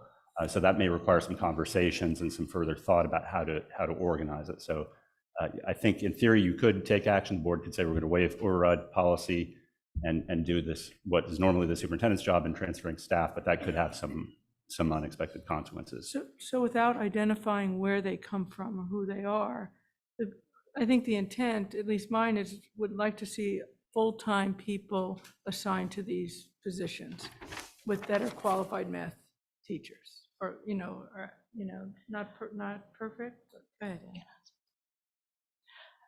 My intent was to say that my feelings were that we needed full-time people in there so that students know who their math teacher is. And we have that. Well, they're still on virtual public school too, so that's Right, and that the plan is part of it. that would be part of the consistency, right? So that would be, continue to be part of their instruction. And the non-virtual side of it would be to add additional lessons and small groups and everything else that is needed in those classrooms, which is happening now. Now that there is a consistent person in each classroom, as I said, one classroom has always had the consistency, one did not. Yes, we talked about that earlier. Then if we're going that route, I would like to see who's going in these classrooms and the times, and just know that there is a consistent plan for somebody to be in there every day to help whomever is in the room, and know that students have that person that they can identify with. So if you have a plan to move central office people, from, 8 o'clock to 9 o'clock or whatever, just bring the board that. Sarah? Yeah, I mean, I may just be saying the same thing, but it sounds like the thing that a majority of the board would like to see is, for period by period, who is that person that's going to be there all week? The certified adult. So I just have to add, I also don't think this is the school board job to oversee exactly what's happening in which classroom at what period. I think we're really overstepping. And this is now 2 meetings in a row that we're having this conversation. I'll disagree based on the scores that we reviewed earlier, that there's significant effort that's needed to support these kids, especially given where they are right now. And I'm willing to step up and say that, yes, I did due diligence to understand what the plan was, who the people were, and how we're addressing it. So that's just how I feel about understanding it and knowing that it's going to be consistent. And I think it's our job and duty to provide teachers for our students. And we have 2 classrooms who don't have certified teachers in them every day. And we're not serving our kids if we're not doing what we need to do to help them. And that's why I brought this up, because I just feel like it's very important for a teacher, especially, well, in any school, to be in that classroom every day. But if you can bring us who's going to be going when and where, and we can see that, and then we can keep up with how the students are doing through Dr. Rulak and Dr. Felder, and see the test scores that they're going to have in December to see how the first semester has gone, then we can do that. What we really want, at least I really do want to see the consistency that happens, and not like, oh, well, we changed it, and it's unfair to, that Dr. Rolak is always carrying the water on this, right? That if there's been absences, there's been problems, that she is just juggling so many things. And, I think as a member of the board, I want to know that she has got the staff that she needs to do her job, and I want to see names. All right, with that, it sounds like, based on the comments, to come back with this, I'll work with Dr. Felder and to find out timing, whether we need a different meeting or if it can fit within our next meeting. All right, any further comments, questions before we move on? All right. With that, we will move on to the Equity Task Force and invite the Equity Task Force to come to the tables with us.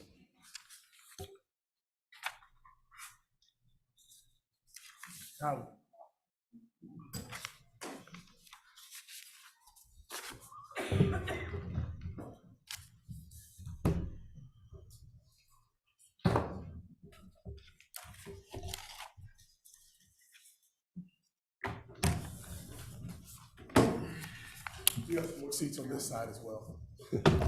Thank you.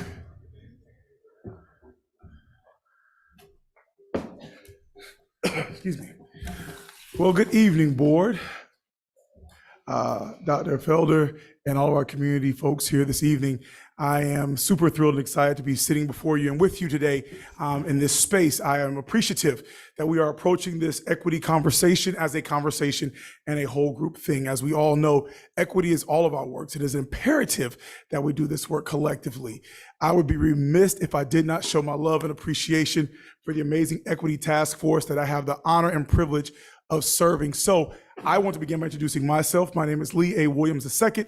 I go by the pronouns he, him, and his, and I am the Chief Equity Officer for Orange County Schools. I would like to take a minute, if all of the members of our Equity Task Force that are here tonight speaking could introduce themselves as well, so we can have their names. My name's Katie Harper. I'm the parent of 2 elementary school age kids. My name is Latondra Strong, and my pronouns are she, her. My name is Valerie Ehrlich. My pronouns are she, her, and I'm the parent of a elementary school student. My name is Sandra Blepko. I'm the Family Engagement Coordinator for Orange County Schools. I'm Kara Stewart. I'm an enrolled member of the Saponi Tribe, and I am a retired teacher from Orange County Schools. Kumar Sathi, pronouns are he, him, and I am the district's equity facilitator. Good evening, Dr. Jessica Dreyer. I'm the Director of Student Engagement and Support Services for Orange County Schools. I am Peter Delvecchia. I have 3 children and all have been through Orange County Schools. Thank you all for coming out and giving us your time. So we'll begin tonight with our Equity Task Force presentation.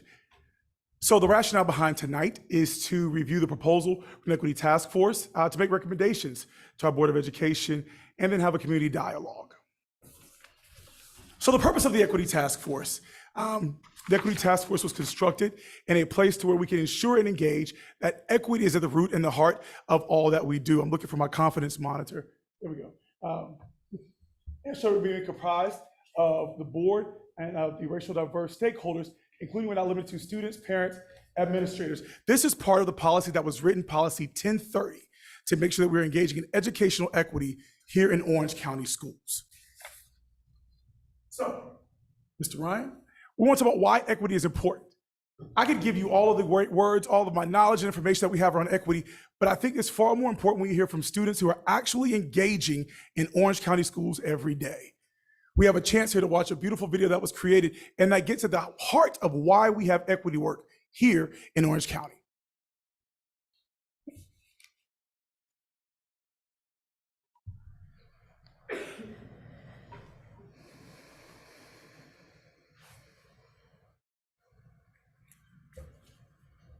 This is just a suspenseful pause to get you on your toes and get you excited. Thanks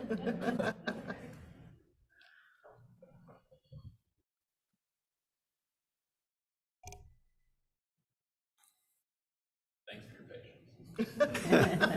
I thought I was the video. I was like, wait. It's live. I had to record this.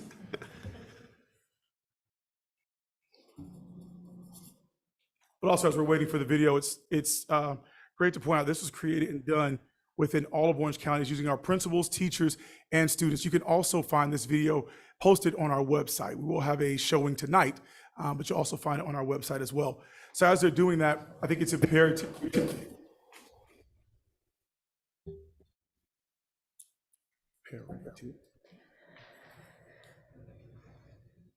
If you're in need of a shoe, I'm just going to take off my shoe and give it to you, right? Now we're equal, right? Now we have shoes, but you probably don't wear a size 10. And so, yeah, I can teach you, but why don't I teach you in a way that fits how you learn the best? There are systems that haven't changed for decades, and I feel like that is a big part of why we still have inequity in schools. Because it's always been an issue. It hasn't just been an issue in the past 2 years. It's not something new that random people have started talking about on the internet. It's something that's always been an issue throughout the history of the United States that needs to be addressed. School, fortunately and unfortunately, is one of those big institutions. And whenever you have institutional problems, it affects everybody. We know from research that schools are basically just microcosms of our larger society, and the issues that plague our society are the same issues that present in our public school systems. Issues of marginalization based on class, race, any differentiating factor. Being Black myself, I've experienced and seen as a student different forms of inequity. It affects students in that a lot of my students, and I see a great many of them, by the time they get to me in 8th grade, they really have decided whether school is for them or not. And if you look at data, you can see that some students are performing well and some students are not. And if that's the case, then something needs to change. What can we do differently so that all students are being successful in our schools? And so the biggest power that we have to change circumstances for students and to fight the inequities that exist is to increase their academic achievement, because that's going to increase their opportunity and their options. So I have been a part of the equity team at Orange since freshman year, and we have been received with open arms from every single principal that has walked through these halls. Our district leadership is doing really big things to make equity a priority, both in policy and in practice. It's not they're the adult and I'm the child. They listen to what I have to say and ask me to propose solutions, and then they work with me to try and see those things into fruition. Equity measures are going to help white students as well as Black and brown students. They're going to help all students create a more diverse environment and become more successful in their futures. So to me, what it looks like is for somebody that doesn't speak English, like give them an ESL class, that way they can learn to speak it, or like send someone to help translate them, that way they can get their work done and they don't fall behind. As a teacher and as a parent, you have to understand where your child is coming from, and you have to understand how they best learn and what they need to be successful in the classroom. You can't just teach every student the same lesson. You need to teach students what they need to improve. Personal experience is a great way to send an olive branch and, tell someone to come over and maybe listen to what I have to say. It can really change a perspective. If you have nothing in common with the student, learn something from them that they love and go learn about it so that you can start to have these conversations and so students can really feel like they're tethered to their school system. My students who did not speak English at all, I would take the time to go through and just Google Translate my notes because it's worth it. Getting to know those students and what their experiences are. It's not a one-size-fits-all curriculum. If you're intervening in the ways that students need, and if you're meeting students where they are, you're going to have improved outcomes and your academic achievement will move, your school letter grade will move. We're invested in getting to know who they are. It's an exciting place to be when you know that people are committed to wanting to do what is best for children. We're going to get your student what they need. And if you're one of the very lucky parents of students that are at the top of their class, they're doing everything, we're going to find a way to challenge them. However, in the same vein, for students that aren't there, we're going to find a way to bring them to that next level. We're going to give them what they need. You never arrive. You're never done.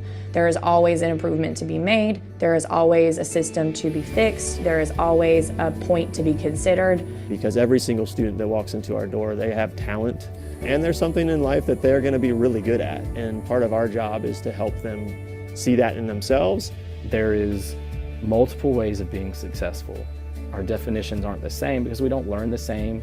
We weren't raised the same. We didn't come from the same background, but we should all have the chance to be successful. And whatever way we get there, that's the equity piece.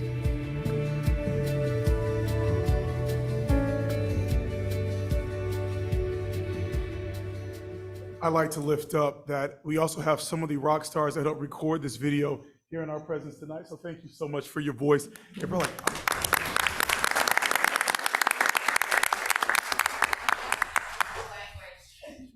And another plug from Dr. Mirandor language.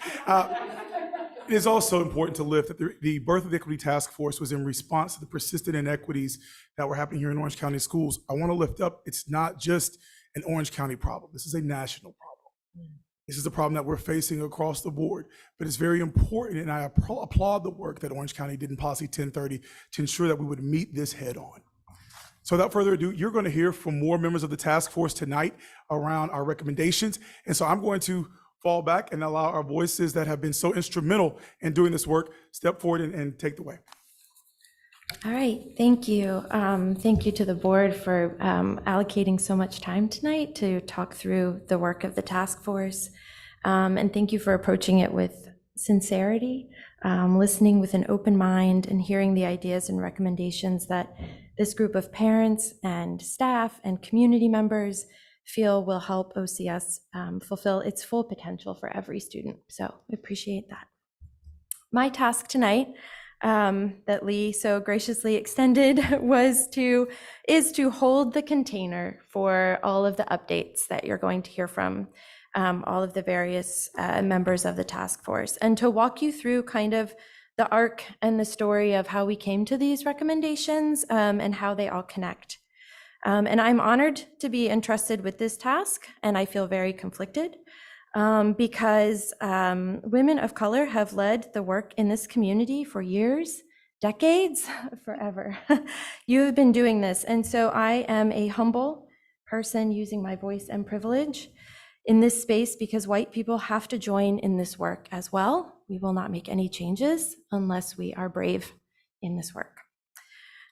So I speak to you tonight as a member of this task force. I'm also cisgendered, white, heterosexual, upper middle class, fairly typical Orange County parent, I guess, in some ways. I'm a scholar of human development, a child psychologist by training. So when we talk about what's appropriate for children, we know a lot about that already. I'm a former educator. I work in the space of leadership, equity, diversity, and inclusion. It does not make millions of dollars, I am sad to say. It is a long road and a lot of work.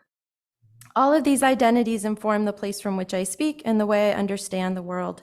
But above all of those identities, I'm a parent, and I'm a community member who believes in the inherent good of our public education system. My mom is a retired assistant school principal of a Title I school where she worked for 38 years.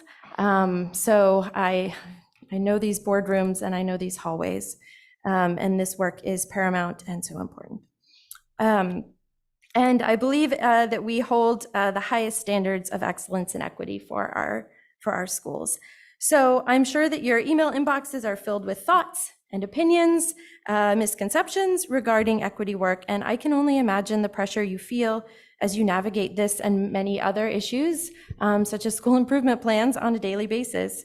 My ask is that you remember that we all, at the end of the day, want the very same thing: the best school system we can offer to the students and families in our community. What we differ in is how we think we should get there. But we have to remember that progress on these issues is not a zero-sum game. While our funding is abysmal, comparatively nationwide, and the teacher shortage is a reality in our district that we and our students feel every day, we do have choices, and we meet many needs when we work together. So a few weeks ago, the Equity Task Force met to prepare for this presentation. Actually, it was probably like 2 months ago that we started this. And we had in front of us a list of activities. I mean, sticky notes galore. It was a productive brainstorming session. And our list of activities and ideas, things that we knew had happened, things that we wish would happen in the future, were really generated from this place of, wouldn't it be amazing if we could, ... Wouldn't it be amazing if we could do this? Like, we really tried to approach this work with a mindset of generativity and abundance. And we also had within our repertoire a list of known problems and challenges. What are the things that we know that we're facing? And as we looked over these lists to determine what we should present to you, given that we only have a finite amount of time, we centered in on one question, which I know you're all taking copious notes. So I would love for you to take a moment and write down this one really important question, which is, what could this make possible? So whenever we stop and we look and we think about equity work, what could this make possible? Before we jump to what are the risks? Because this is brave work and it is risk-taking work. And when we think about it with an eye of possibility, we can get there together. So we sat with, what could that make possible? And this question, this generative question, allowed us to focus on this big, audacious, aspirational goal of why this equity work is so critical. And it helped us develop a framework from which our recommendations grow. A framework that, above all else, focuses on, and this is the statement that you see all around you, focuses on promoting a culture of belonging within OCS, where every single student, regardless of their background or their identities, everyone feels valued, validated, and safe. And so we can start with big questions and we can dream big dreams and we can have big hopes. And then the work of the board and the schools and the administration and these task force and parents and everyone else is then to ask the question that helps us to narrow in, which is, what will it take to do this? So you can write that one down too if you want. What will it take to do this? What will it take to build this culture, to engage ourselves and each other in authentic, vulnerable, and imperfect ways? So the recommendations that follow are our answer to this. What will it take to build this culture? We're so excited to share with you what we think. We're excited to ask you as our board to ground yourself in your firm commitment to serve, which you have all demonstrated for years, decades, your belief in the inherent good of public education, and your desire to do what is best in this community. We see that day in and day out. And we ask that you ground yourself and then listen with an open mind, a willingness for imperfection, and ultimately an urge to lead with bravery. So this is our invitation to you. So as a reminder, when we're asking ourselves, what could this make possible and what will it take to do this? We know that equity work is challenging and that it is composed of lots of different acts. It's really a constellation of efforts. It's not going to be any one thing, any one program. It's a ton of small things that cascade into the change that we hope to see. toward larger systemic change.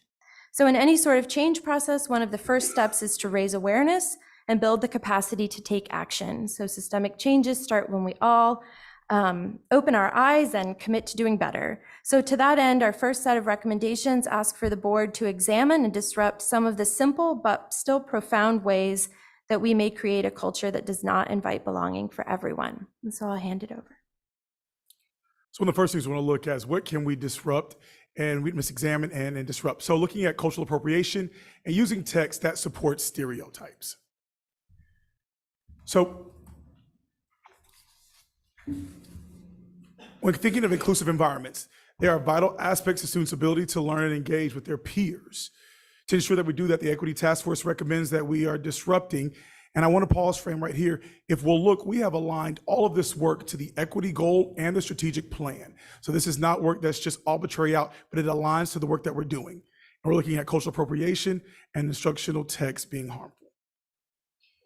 So that brings us right back to those really important 3 words: valued, validated, and safe. When a person, whether it's a student or a faculty member, feels valued, validated, and safe, then they feel like they belong. And when they feel like they belong, then we can engage them effectively, challenge them effectively, and inspire them effectively. But if they do not feel valued, validated, and safe, we can't get there with them. So we have to have that basic foundation in order to challenge them the way Orange County Schools challenges teachers and students. So when we're looking at cultural appropriation, attire and activities and heritage and cultures, and the American Indians in November is one of the examples, that does not feel safe when there are paper headdresses, when there are photocopy sheets of stereotypical Native people, when there are teepees in rooms, when there are turkey headdresses, because face it, that's just a substitute for the feather headdresses things.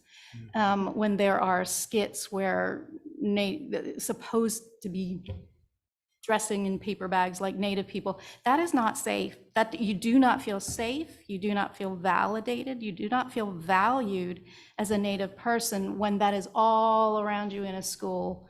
And then that ties into the instructional text. So for instructional text, we're talking about classroom libraries, book rooms, 6-packs of small group books, classroom libraries, media center books, text that is put up for group activities.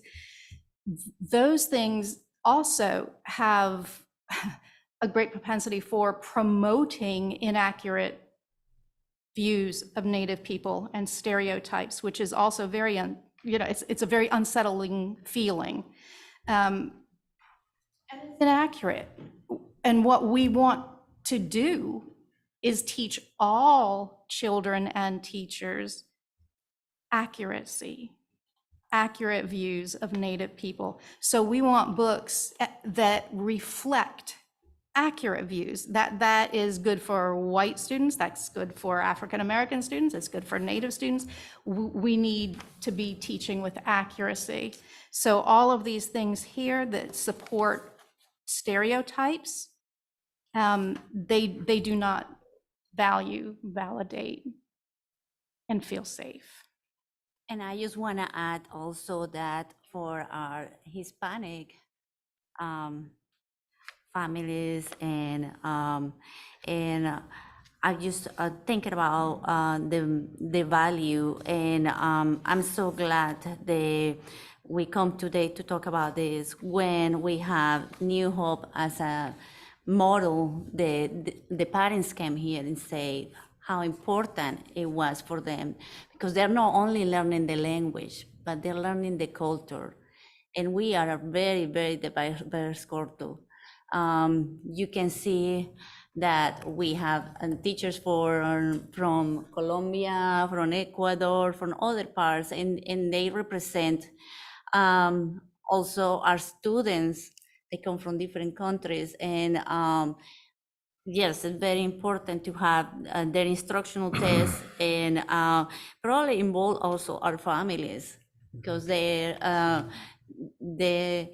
bring so much to our school, and it's not only language, it's more than that.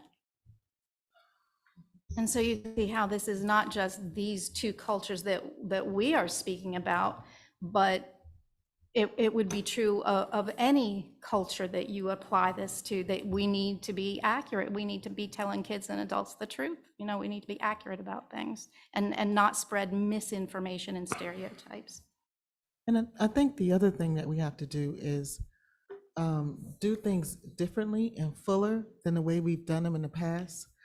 Typically, back when I was younger and really most recently, when we thought about Black History Month, we would raise up Rosa Parks or we'd raise up Martin Luther King. And we miss a whole host of folks that really full out the experience of African American folks. And the same is true for Latino families, and also true for Indigenous families in all the cultures.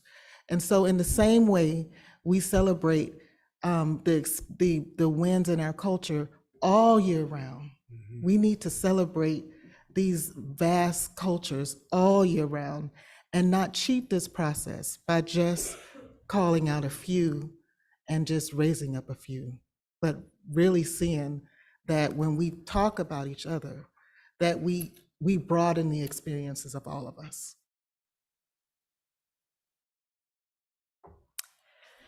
Okay, so while the previous recommendations are really helpful in terms of thinking about some straightforward, like immediate things that we can do right now, another critical part of the work is capability building across our community.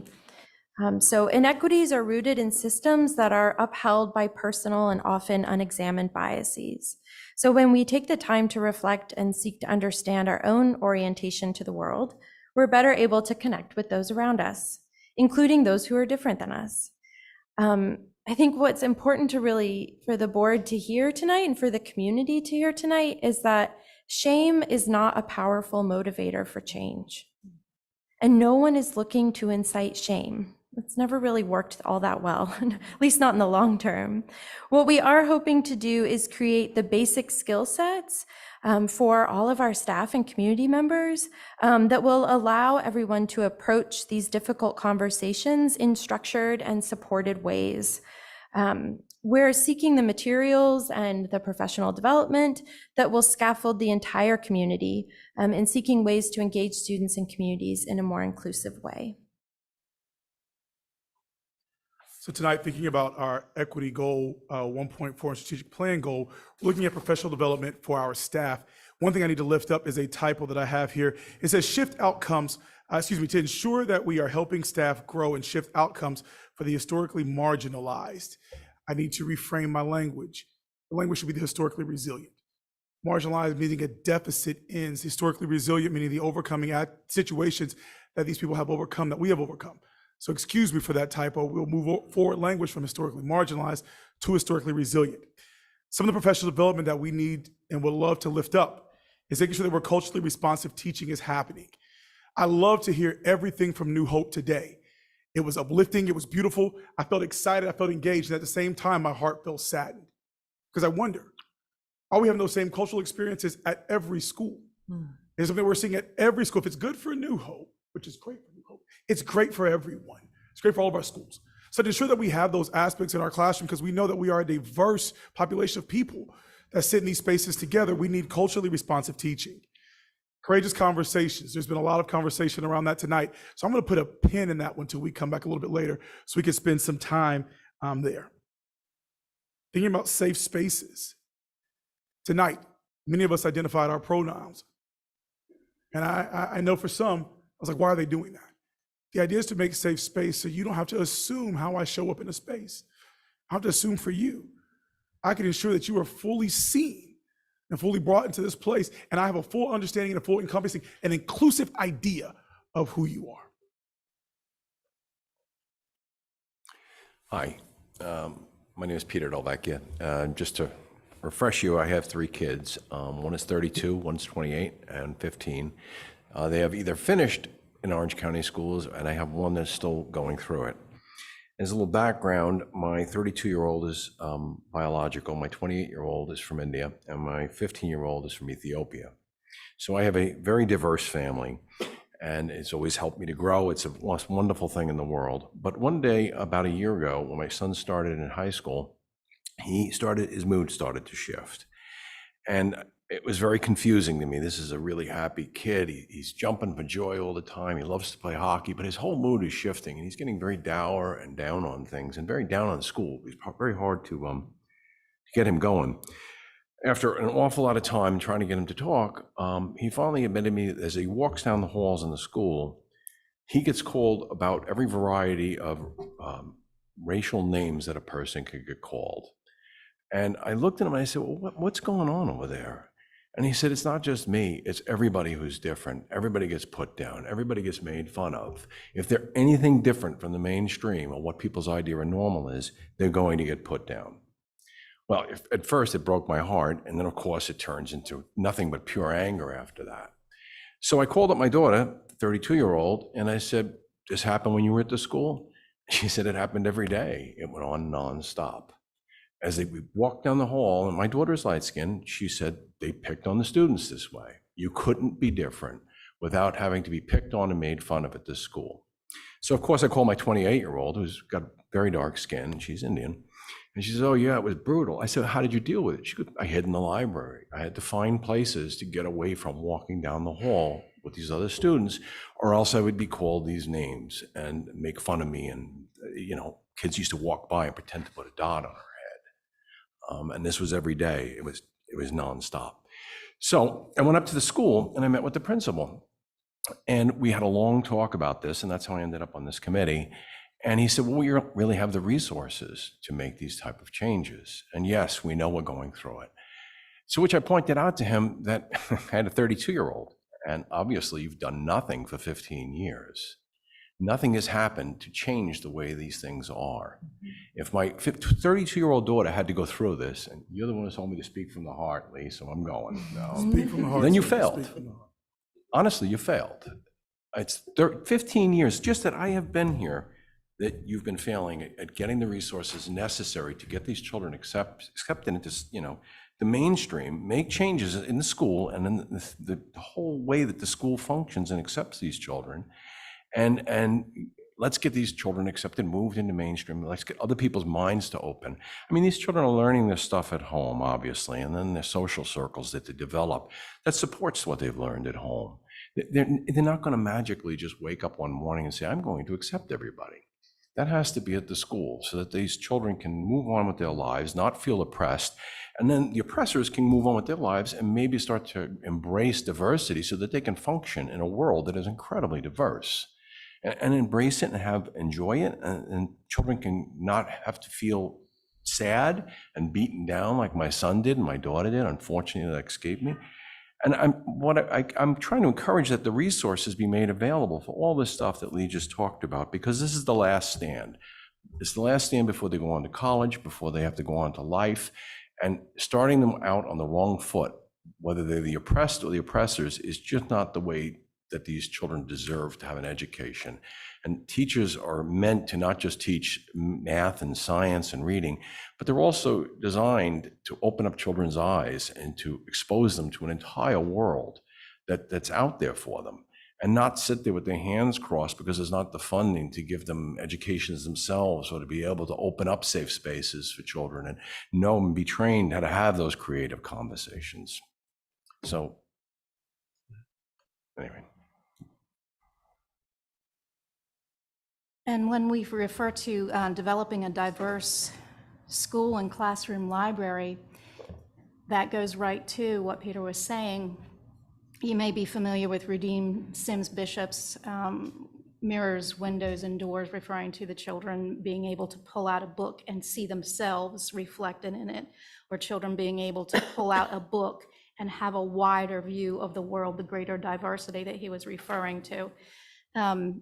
So there are a number of professional tools and resources that we can use to support and guide classroom teachers and media specialists and people who are purchasing for book rooms to develop a diverse school library, a diverse classroom library that provides those windows, mirrors, and doors. And why wouldn't we? Why wouldn't we have our books in our schools reflect the population in the schools? When we were asking the question, imagine what we could do, why wouldn't we want all children to learn about all of the diversities and have it be the norm? Why wouldn't all different kinds of people be the norm to read about instead of something to make fun of in the hallways or something to learn about and try to adjust to as you're an adult, but you've never been around it? So we can, I think that's a very doable goal, is to provide resources and support for diverse school classroom libraries. So stay tuned for some amazing professional development led by Lee and myself around race. And we're going to do some micro courses in all of the schools about race and how to actually have meaningful conversations about race. But I want to take a quick moment to address curriculum violence as part of that. There's a lot of accusations, misinformed accusations around conversations about race and equity being something that divides students along racial lines or calling kids oppressors. We don't need to sink to the lowest common denominator when we're talking about tough topics. We don't need to make accusations about something we don't really know much about if we're not willing to ask some really hard questions about what is actually happening. Nobody here wants to make kids feel bad or to make kids feel inferior. In fact, the whole purpose of talking about these tough topics and race is to remind students and everyone listening that nobody is inherently inferior or superior to one another. So those arguments just, it's meant to sensationalize, and that is not what we're here to do. And if anyone is listening to those arguments and being swayed by those arguments, I just would appeal to you to trust teachers, trust central office, trust the board that's helping make these decisions, trust us to do the right thing. And actually listen to those conversations. I have a conversation constantly with colleagues in every school that I'm at around colorblindness, and people telling me that, oh, I actually just don't even talk about race. I tell my students, they shouldn't even notice race. And I look at them and I say, what is so bad about my skin color that you need to actively tell people to not notice it? What is so bad about it? I actually like my skin color. I think it affords me a different, in some ways positive, in some ways negative experience of America, and I'm willing to talk about what that is. And the conversation opens some minds a bit, like, oh, I didn't realize I was thinking about that way. And when you think about it in terms of differently abled people, are you telling people that they should ignore the wheelchair that they're in? Just don't look at that? Well, for a lot of people, that is part of their identity, and it is not something we should view as an inherent deficit. So stay tuned for some amazing conversations that we're going to be having with teachers and training that we're going to be having around talking about race in a healthy way. On top of that training, we're also talking about how we can better inform our families and our teachers about our American Indians. There's a NCDPI actually has a great training that we can utilize and afford to our teachers. So we're not just coming out of the woodworks with things. These are things that are actually very tangible and doable. If you haven't had a chance to check out this training on for our American Indians from DPI, I urge you to do so, or just join one of our micro courses and we'll do that space together, because we're also asking, in the same vein, some more quarterly equity training for our board. This is not a one-time, one adjust situation or topic. There are multiple facets of equity that we lend and must discuss. We do know that though race is the foundation, the pivotal point of this. However, much to what Kumar was just saying, we are easily to see if someone in a wheelchair pulls up to a set of stairs, how unjust that is. We can quickly see that. But yet when we look at some of our data, we're still struggling to ask the question why, when it's just the same and just as obvious as someone in a wheelchair coming to a group of stairs trying to figure out how to get up. It's the same notion. So these quarterly trainings will help provide that lens, your skill, your will, and desire to push our work forward and not to co-opt the term equity. And I just wanted to say a word about that, the course. You know, when I was saying we do have professional tools at our fingertips here, the course, Teaching to and About American Indians in North Carolina, it's free. It's a series of modules for teachers. It's professional development. We developed it, my committee on the North Carolina State Advisory Council on Indian Education developed it several years ago. We presented the release of it to the State Board of Education. I think it was 2018 we did that.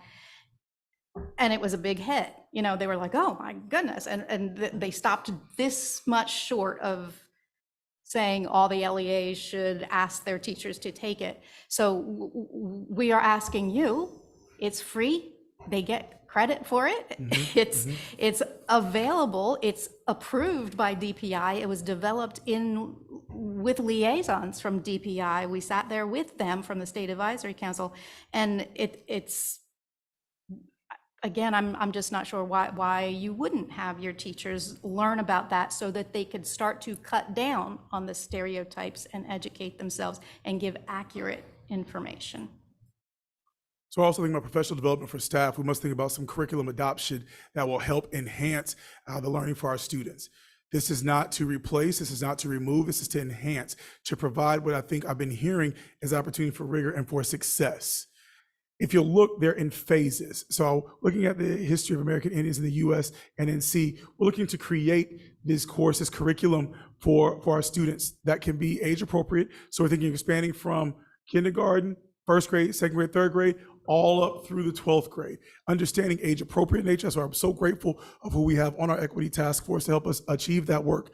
But thinking about the phase ones in all of this does not mean it rolls out today. It starts with the option, the idea, your support, and to create this curriculum, to start building and pulling our community in, to start bringing in folks who say, you know, I want to know more about that. What is that going to teach my child? Please come. Principals, how can I engage in this work? What is this like in my classroom? Please come. Teachers, how do I teach this along with and in a cohesion and collection with social studies and cross-curricular with ELA? Please come. So phase one is a beginning process to start all this work. So we're thinking about the history of American Indians in the US and especially in NC, thinking about all the American Indian tribes that we have here, beginning to create a course that not only highlights, promotes, and teaches truth. So phase one means just the beginning. We need your support to begin that. As well with Hispanic heritage, we, like I said before, we have a diverse group of families that come from different countries, and not all of them speak Spanish as a first language. We have some that are native, they speak their Otomi and their other languages, and I think we had to embrace that and probably help our families to feel welcome by valuing their cultures and their traditions. So yes, this is phase one, but we had to continue working on this. I remember going through elementary, middle school, and high school, just waiting for some point at which my culture and my heritage would be brought up as part of the curriculum. Asian American history, South Asian, anything about India. And when it finally came up, it was around marginalization. It was about Gandhi and nonviolent resistance. And I remember thinking, like, that's not all of it. We can't keep going to points at which cultures were marginalized, particularly by colonization, as our starting point for talking about history and cultures. The 1619 Project is something that we are starting phase one, the research of looking into how we can incorporate that. Phase one involves tying it to particular curriculum standards and really making sure that that alignment is tight. The project provides a lens to look at history, where the contributions in particular of Black Americans are at the very center of the narrative about the United States. And I just think about the value of that and how wonderful it would have been for my students, all of my students, but particularly my Black students, to have experienced a curriculum that centered them, their heritage, their history as part of our history and their contributions in particular. So it definitely provides an avenue of culturally relevant instruction for them. thinking around gender and sexual identity. We have schools that I've been in, and then with their equity meetings, they've asked for this training. They've asked for this support because there are students in there that they need support with that are transitioning, that are going by different pronouns, and teachers were not trained this in our traditional teachers courses. What a shocker. And so it is our right and our duty to train and to help our teachers navigate and support to make a classroom that is inclusive. By no sense is this an indoctrination, some sort of way to force children to think differently about their gender and their identity. That is not the case. But we must also be honest with ourselves that we have students in our classroom spaces that are transitioning. And for us to not see and support them is a malpractice in education. So we don't have the course for it. There is no curriculum around it. But why not be the first to help kind of create that space? GLSEN does a great job in providing that support. We have Safe Space Zone here at UNC Chapel Hill, but we're looking for the curriculum that we can infuse and use in our school, elementary level, middle, and high. I love that New Hope is here. It's just fortuitous. They do such an amazing job with creating safe space. One of the best billboards or things I've seen in their school says, "Love has no gender." As beautiful as that is, it's also caused some frustration for some of our parents. And us spending time to help navigate and to coach and talk through what that means. So this not only will be something good for our schools, but also utilized for our families. And as a parent, go ahead. You. No, go ahead. As a parent, I would love to see our district adopt all of these curriculums. And as you consider these curriculums, I ask you to please go to the source. So for the 1619 project, read the essays themselves and visit the Pulitzer Center website for the lessons. Don't just read the reviews and listen to reactions, but actually go to the source. One of the things I've heard from white parents who are frightened of or opposed to the 1619 project is that they don't want their white children to feel shame or embarrassment for being white. I can understand that concern, especially if that was the end of the story and nothing came after. But what if what followed the feelings of discomfort was growth? Parents don't tell their kids to quit sports or music or math homework when it gets hard. Parents encourage their kids to push past the discomfort and to grow. So what if white parents took the same approach when talking about race? These curriculums can help build more inclusive schools where students of all races can see themselves not just represented, but respected and valued and validated and safe. White students benefit from these curriculums because their education is more well-rounded. We can't keep lamenting the racial disparities in our subgroup data year after year. We have to make changes, and these curriculums can help. Another point that we have at all meetings have interpretation supports without request. As a family engagement coordinator, and I work a lot with the interpretation, translation requests from families and staff. And it is growing, the need. And it is not only Spanish, it's other languages that we had to look and serve our families. And for different meetings, not only parent-teacher conferences, a meeting like this, the parents would like to understand what's happening with the schools. So I invite everyone to think about how can we support our families that do not speak English as a first language, or they need extra support, just to invest a little bit in this. I'll add too that families shouldn't wonder, worry about, or just assume that interpretation won't happen. It needs to be the automatic norm. And when it doesn't happen, that should be the exception. They shouldn't wonder or worry about that.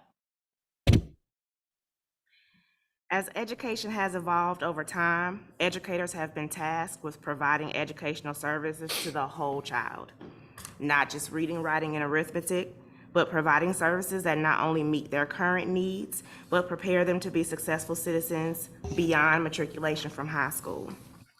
We also know that research says that when schools have relationships between home and the community, that we have increased grades, the testing gap decreases, behaviors and discipline decreases, attendance increases, and students and families have better attitudes towards school in the educational journey.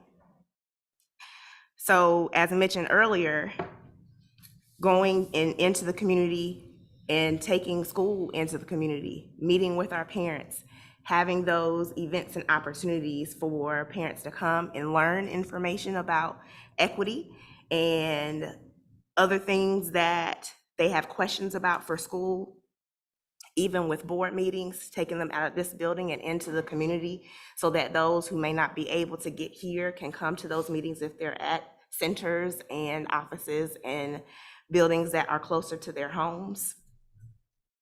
Listening, having opportunities for them to speak and receive responses to their questions. Attendance at equity task force meetings and giving that feedback and input.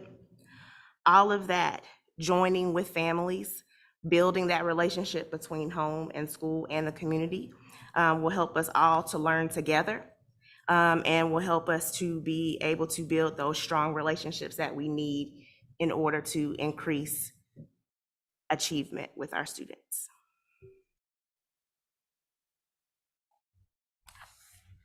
So I've been a part of the Equity Task Force since its beginning. There's only one other person, Sandra, that was came in and has been on that long in this room.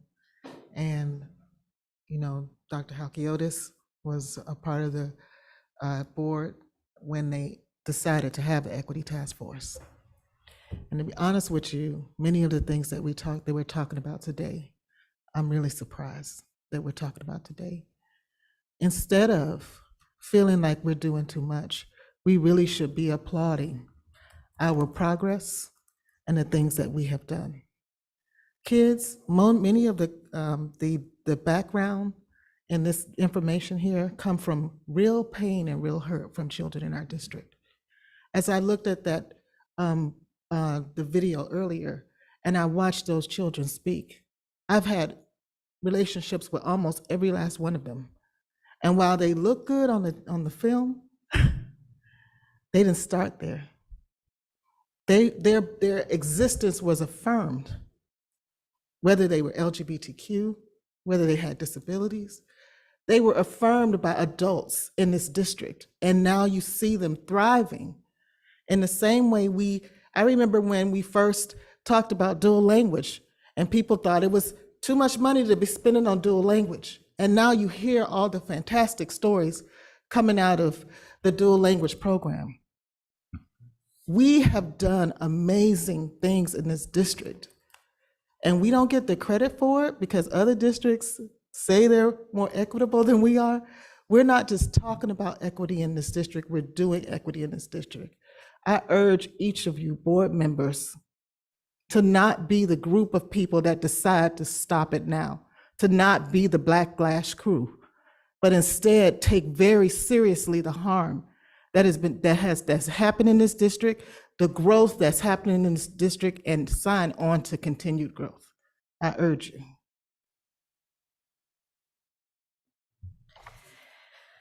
So we know that individual behaviors and mindsets and skill sets are one component of structural change, and we've offered up a number of recommendations around how we can raise our awareness as individuals, things that we can do within schools and within our community to start toward structural change.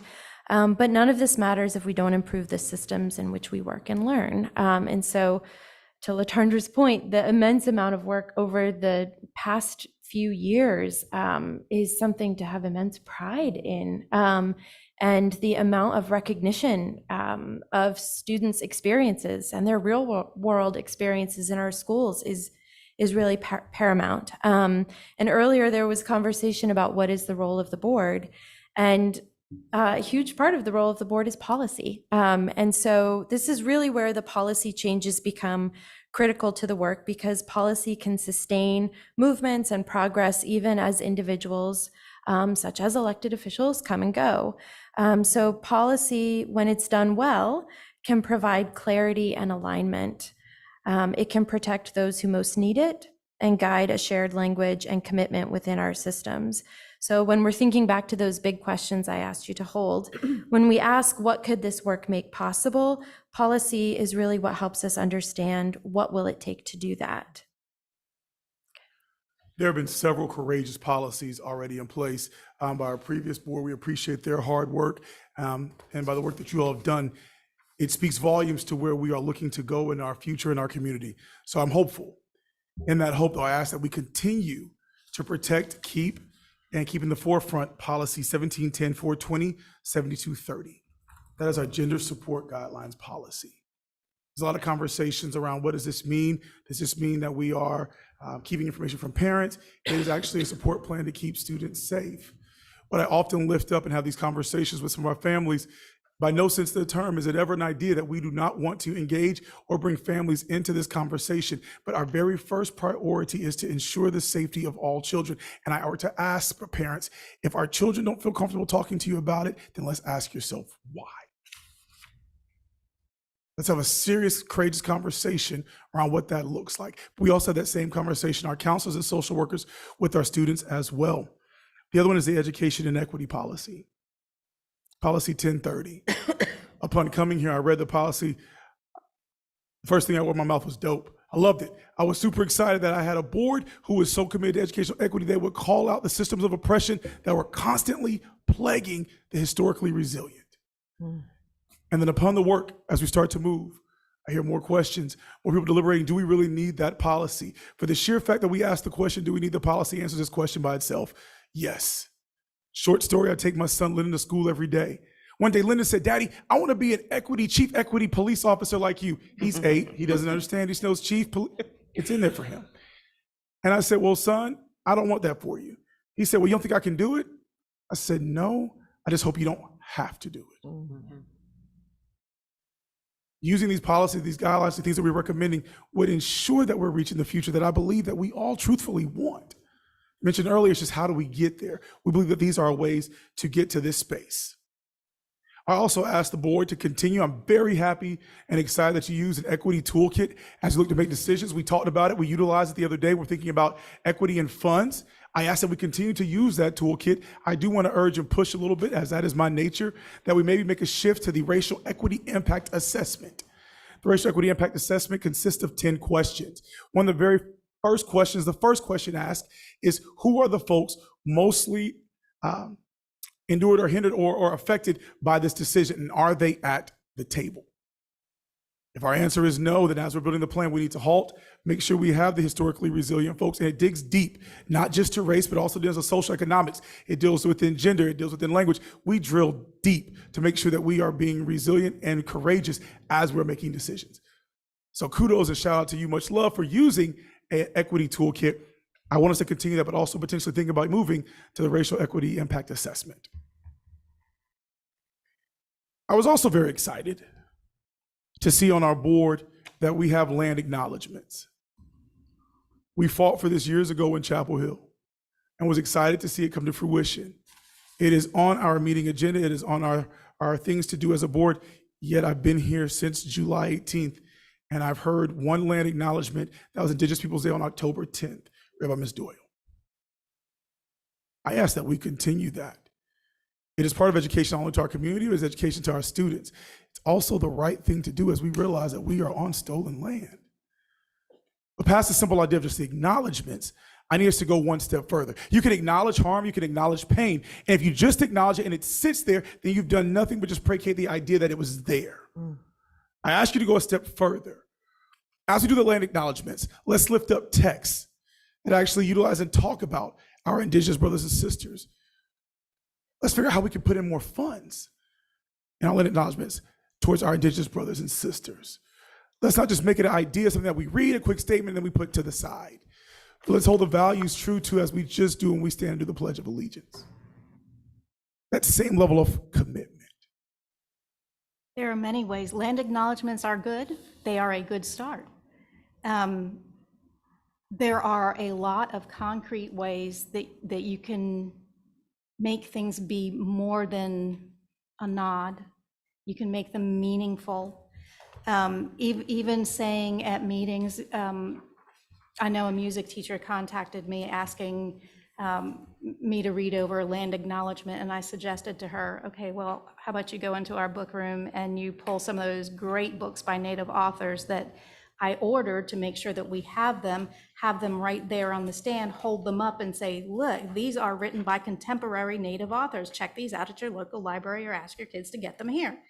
That's one way to make it meaningful instead of just a nod to historic people who have long since died, making it meaningful to today's living, breathing, thriving Native cultures. You could even say something like, and we encourage everybody to contact your Commission of Indian Affairs, look at their website, and you'll see a map of all 8 tribes of North Carolina. Even encouraging that makes a meaningful impact on people who are living today and is more than a nod. My favorite part. Let's discuss, folks. So we present a lot of information, a lot of our recommendations. I open the floor now for us to not answer questions, but have a discussion.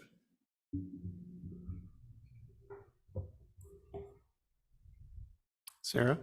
Well, I just want to acknowledge and thank you all for the very good work you've done so far, and I'm really excited for the work that you're going to continue to do. Just sharing something that really resonated with me and I think is a good grounding place is this framework for the recommendation, promoting a culture of belonging by ensuring everyone feels valued, validated, and safe so that they can be engaged, challenged, and inspired. Really spoke to me. So did many of the recommendations. I'm excited for us to explore those further. One question I had was around curriculum.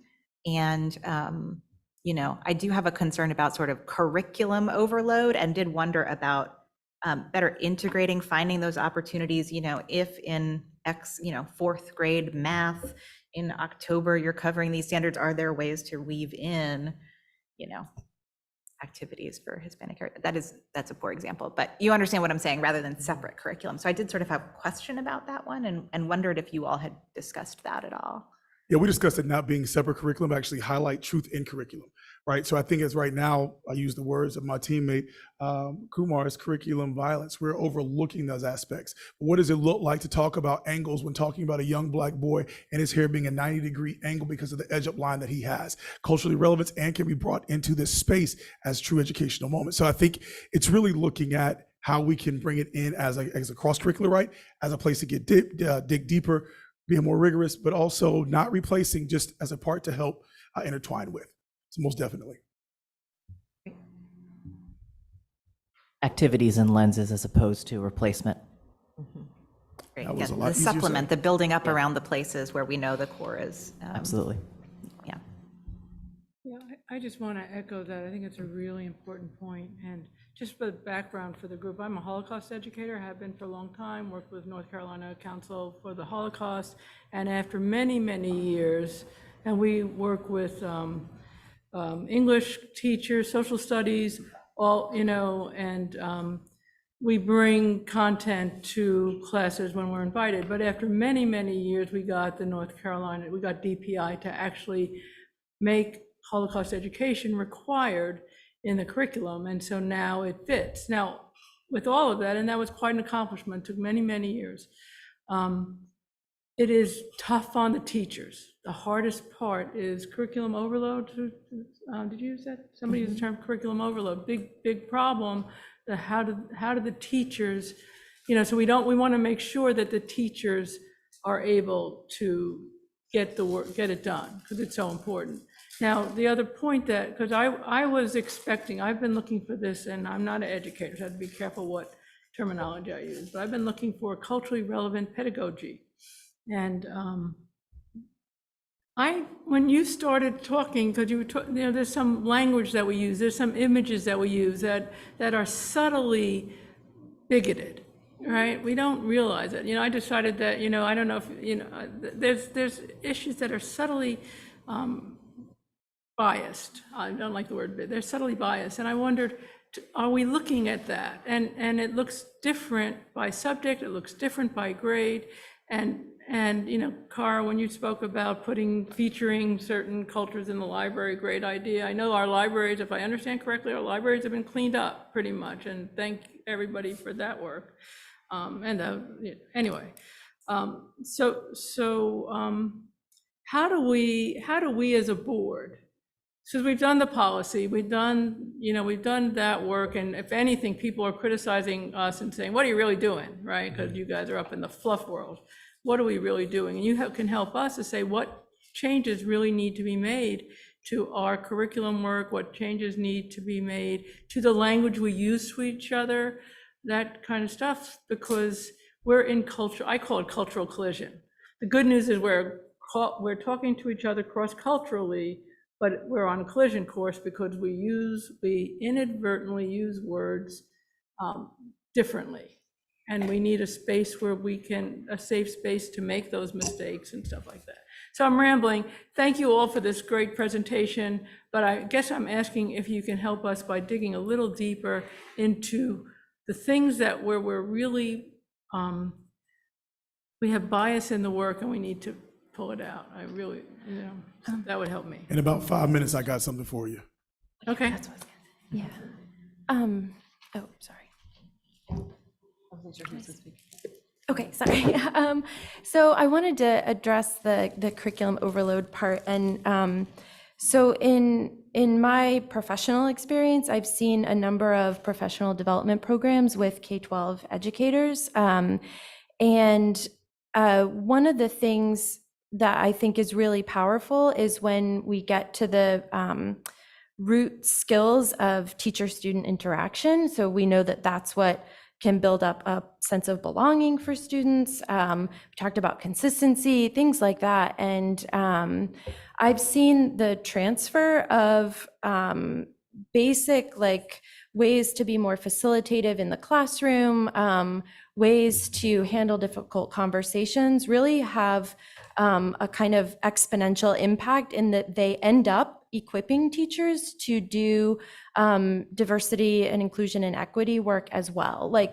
Because I think we all know what teachers do in the classroom is magic, right? I mean, it's absolutely day to day, right? And so it's not, this is why the courageous conversations piece that's going to come up, I think, is so critical, because those types of professional development are really about taking, I think what teachers and what we all value, which is the relationship that they form with their students, and saying, how can we make sure that it's the most inclusive and most belonging, and that you feel equipped to handle, when I was a high school teacher, I had the lunchroom where the kids came when they didn't want to be in the lunchroom. And I didn't know how to handle those conversations. That's why I went to graduate school, to understand adolescence, right? But we can equip teachers with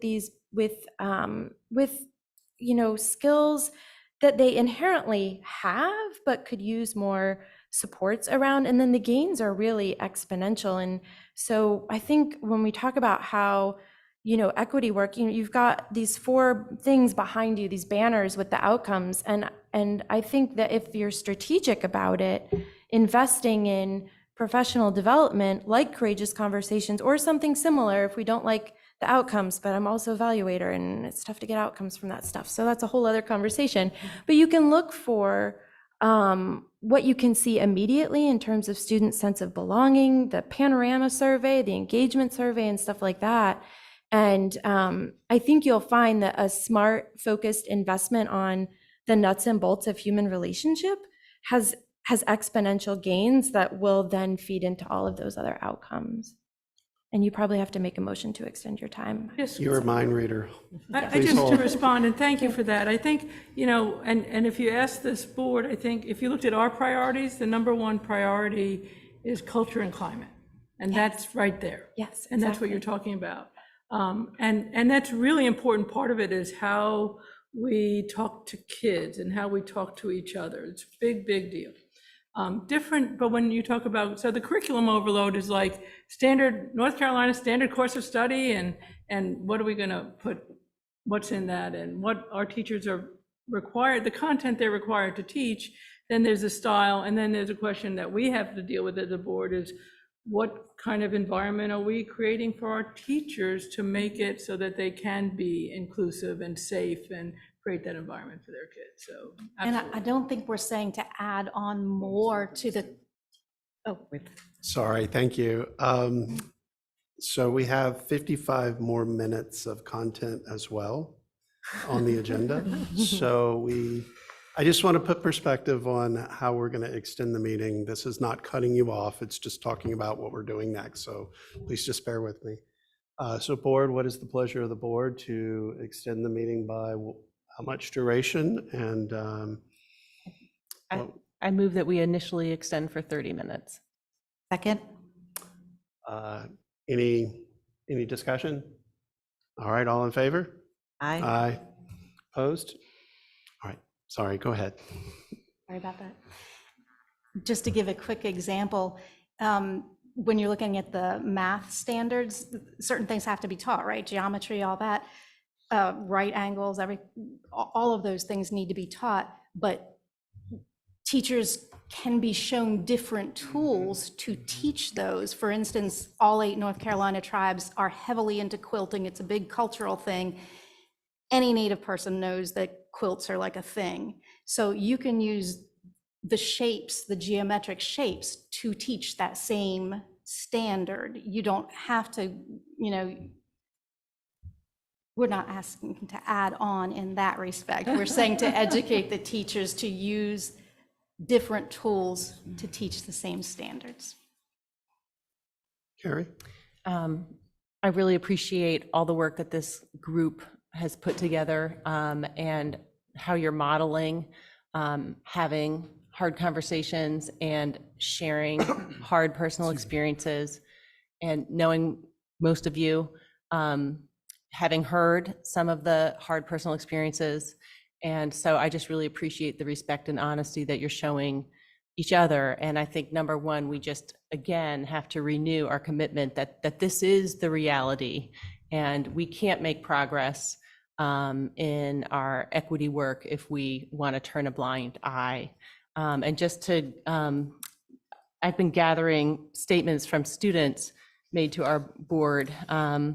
A student who was in the equity video had written an article in the News of Orange about a racial equity forum needed for current and past students.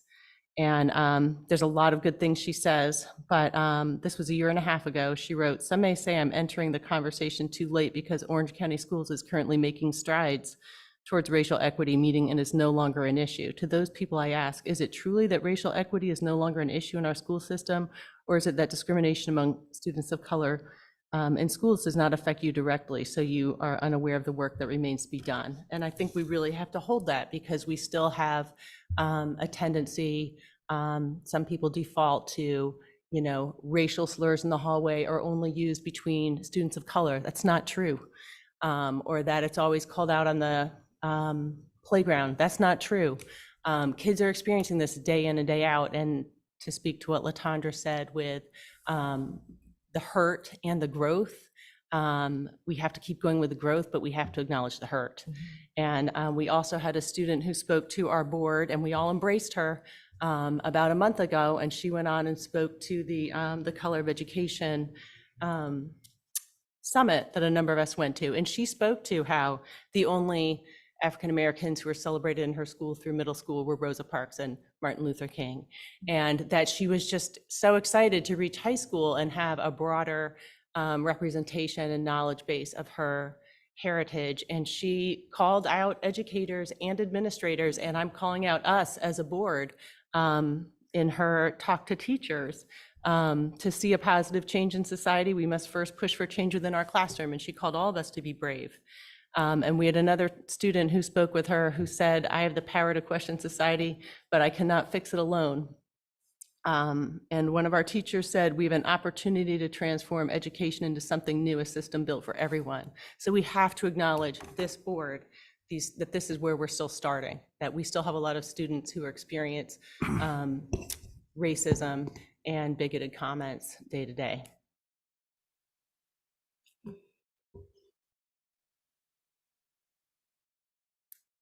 Other comments, questions? Bonnie? Ms. Juan, I didn't hear much from you about disciplines disparities. And obviously, as you know, behavior is a big issue in our schools. There's lots of noise that says lots of things, and I'm just curious where you think, and there are disparities, obviously, so it's. I actually did. We talked a whole lot about it. It's all around the curriculum. So I'll be honest, to lift up, I don't think that discipline is the problem. I think it's a symptom of a sickness. And I think the symptom of the sickness that we're seeing is a lack of cultural representation in our curriculum. So I addressed the discipline by actually getting at the root cause, which is students not seeing themselves, not being seen, not feeling validated in our classrooms. When I engage with kids in the spaces, I'll be honest, I don't think there's one kid that comes to school and says, I'm just going to cut up today. I'm just going to have I'm just going to be it doesn't work that way. When you don't feel engaged, when you don't feel empowered, and you don't feel seen, then you will find a way to be seen. What we looked at and what we talked about was actually, why do we always approach the lens with students of color and inequities when looking at a deficit lens of discipline? Why not look at the powers and abilities in which they can do and figure out how we uplift that? And so inadvertently, it is for us around curriculum. It is around the spaces of our board and us having those conversations with those families. It's not just centered around what we can do to penalize, but actually how can we have a true understanding of the issue. And for us, the true understanding of what we've seen from students and heard from students is they don't feel seen in the school. If we keep this framework as our North Star, it will address the discipline issue in quite a significant way. Being valued, validated, safe, engaged, challenged, and inspired, it will make great strides in the discipline disparity. I guess what I was wondering is, have you noticed biases in our code of conduct, our SEL, new SEL curriculum, and will it help in bringing equity?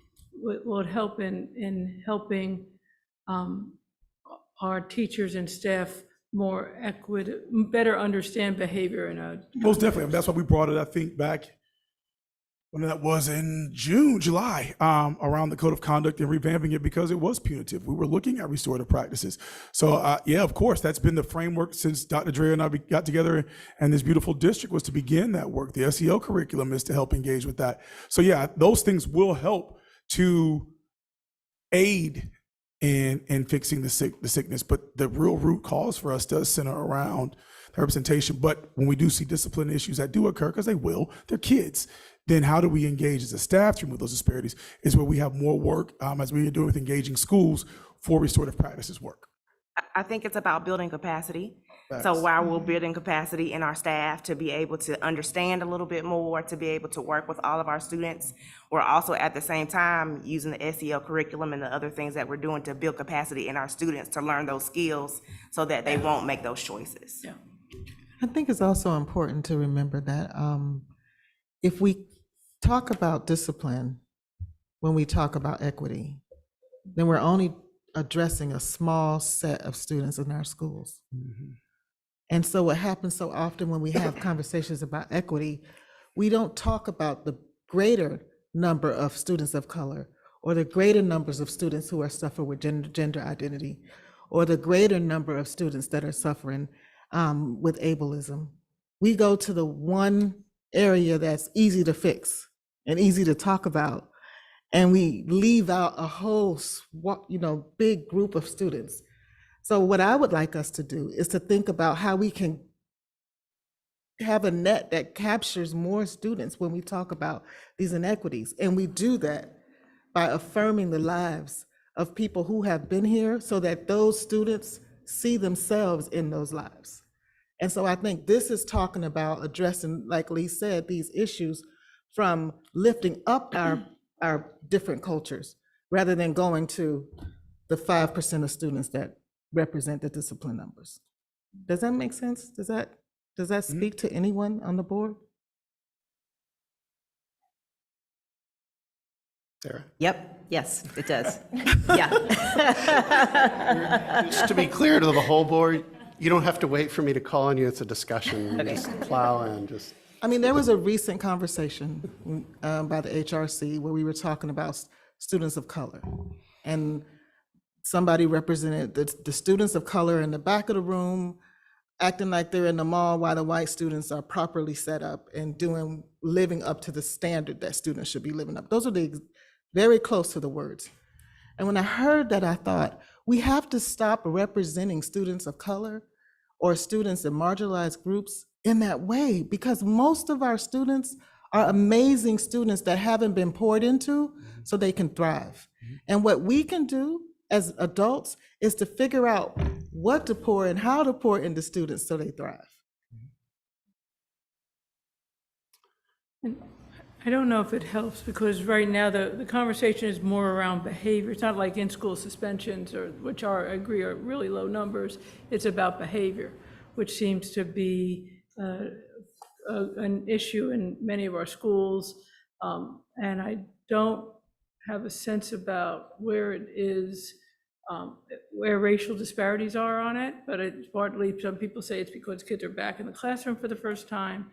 And I think, Dr. Dreyer's, your response made sense, that it's about learning, and we have a code of conduct that's progressive, and we have and building capacity so people understand how we work together is important. It's kind of Valerie's version of discipline, not, you know what I mean? It's not the in-school suspension, it's the big picture behavior, right? So I appreciate that you're making progress. I'd be very interested about getting a progress report on how that work is going. So wondering I have is, last year, we started discussing about the Special Needs Advisory Council. And I think when we talk about equity, we can't have different groups at different times. We need to look at this holistically. So how are y'all looking at the Special Needs Advisory Committee? How does it pull together and we get a holistic view and their voices as well? That's something we'll have to work towards. So I will take the lead on that to make that connection. Excellent, thank you. One other question I have is, and it's a wondering, so when the task force originally started, there was a lot of forming about it. And the board was very excited to attend or learn, and we were told, no, you should not. People will not feel comfortable to speak if you're there. So I'm curious now, what has changed that you're willing to do that? Because I know that there was discussions about rotating and all of the different, and it was like, step back, take a breath. You're a person of power. Anyway, so I think in this space, a lot of it may begin in the inceptions, right? Wanting to build space without being directed, but let it being actually authentic in its space. But I would dare say, I think you've heard the voices in this room. No one's not going to speak their mind when you or our vice chair attend. So I am very excited that one of you, if not both, will be attending, because then at this pace, we can really move the work forward, because as you would say, hey, you got the positional power. So let's move the work forward. So I'm excited to have you there. I'm sorry, I just have to say this, and I feel like on this issue in this community, which I love so much, that we need leaders to stand up and be a part of this work too, in a way that says, you don't have to be afraid. We don't have to be afraid.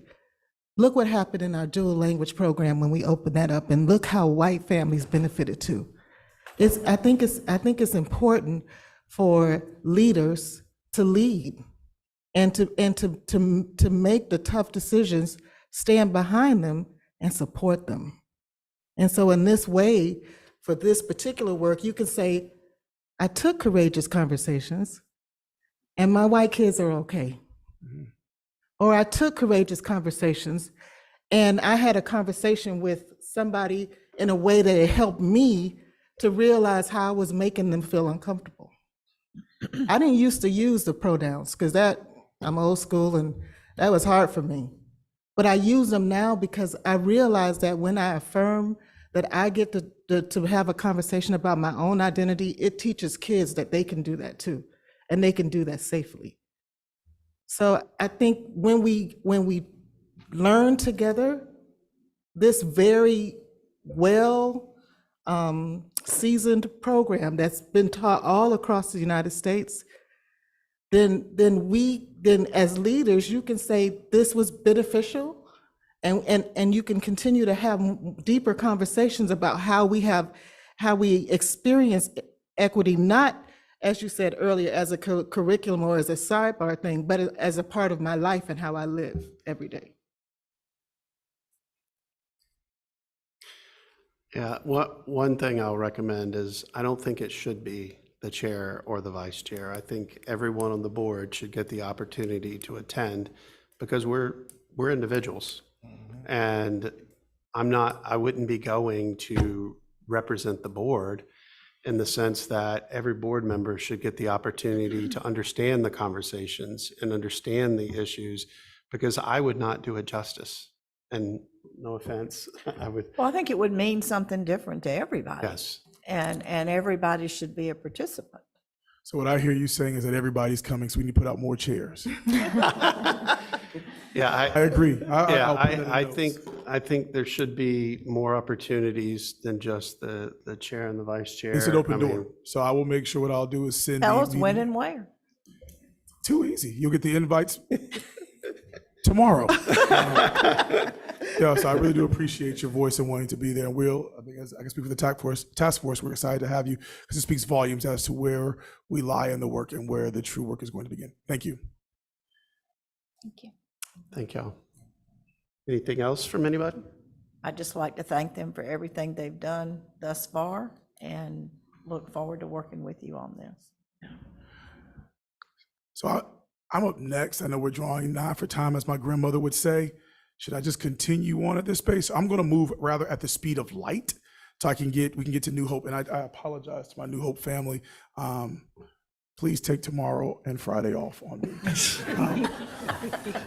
Are you sure? Yeah. So I want to talk about the equity plan and update. We have a great equity plan that actually began in 2019. As we look into 2020, we ran into COVID, so we were not able to really fully enact and move through that equity plan. I am here to say that we are not changing anything. Equity is the root and the ground and the foundation of the work that we are in. So, and I'm kind of moving at the speed of light because I want to get to the Courageous Conversations portion. We're thinking about our equity plan and update. It comes from, and we've gone over this, February 2019, the board adopted the policy 1030 to the persistent inequities that we saw in education. I love quotes, but you all have this on your slide deck, so you can read it at your leisure. I think it's safe to lift up that this work continues, because as we're looking at our data, and I apologize that the key for the data sort of jammed in that space. We tried to move it several times today, but could not. We looked at inequities continue to be persistent. A lot of us want to blame COVID, but COVID was just a unveiling of what we've been saying from the beginning. The inequities were persistent, and it just exacerbated those things. So the equity plan is engaged so that we can be in a space to where it does affect and it helps all students. It helps remove this idea of a stereotype threat and lift. The stereotype lift that our white affluent students, those who don't have any experience with ableism, are at a hierarchical place, and our students under that are not there. So we're removing stereotype threat and lift. If we think about the pillars in which the equity, educational equity lives in as our equity plan, we have the education experience, embedded equity leadership, equity guided decision-making, and collective responsibility. One thing to lift up that came up earlier was the equity embedded leadership really does lend itself to talk about being culturally responsive leaders, and having culturally relevant pedagogy in our classroom spaces. So I know I'm a little off of the 5 minutes, but we will see those things come to fruition as we continue to uplift and utilize and do our equity plan. Our equity plan does not live in isolation. It lives embedded and girded and all within our strategic plan. So if we look at all of the 6 equity goals, you can look up under there and see where each one of them live. Some live in multiple spaces within our equity, our school improvement, our school plan, strategic plan. So just want to lift that up, that it does not sit by itself. This is work that we see continually. Now on to the good stuff. Our board equity training. So if we look at policy 1030, you can tell I love this policy. It really speaks to our commitment to equity in education, but also if we move down to the board commitment, and I will take a minute to read this. It says the board as a body will attend racial equity training within 1 year of the establishment of this policy, within 1 year of the election of the new board member. Board members will commit to attending subsequent equity trainings of their choosing offered at the local, state, and national level.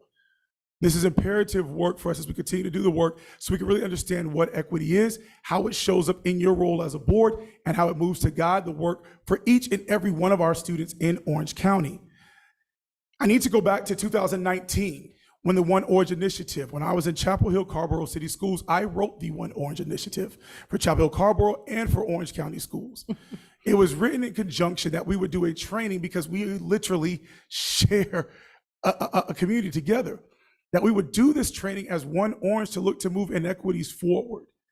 We began the work in Chapel Hill. It was written with the understanding that we would use courageous conversations. We would use REIA. We would bring in guest speakers like Dr. Christopher Emden and Bettina Love. This was all written in 2019. In 2019, Orange County did not have a chief equity officer. Shortly thereafter, Dr. Keelan came and began the work.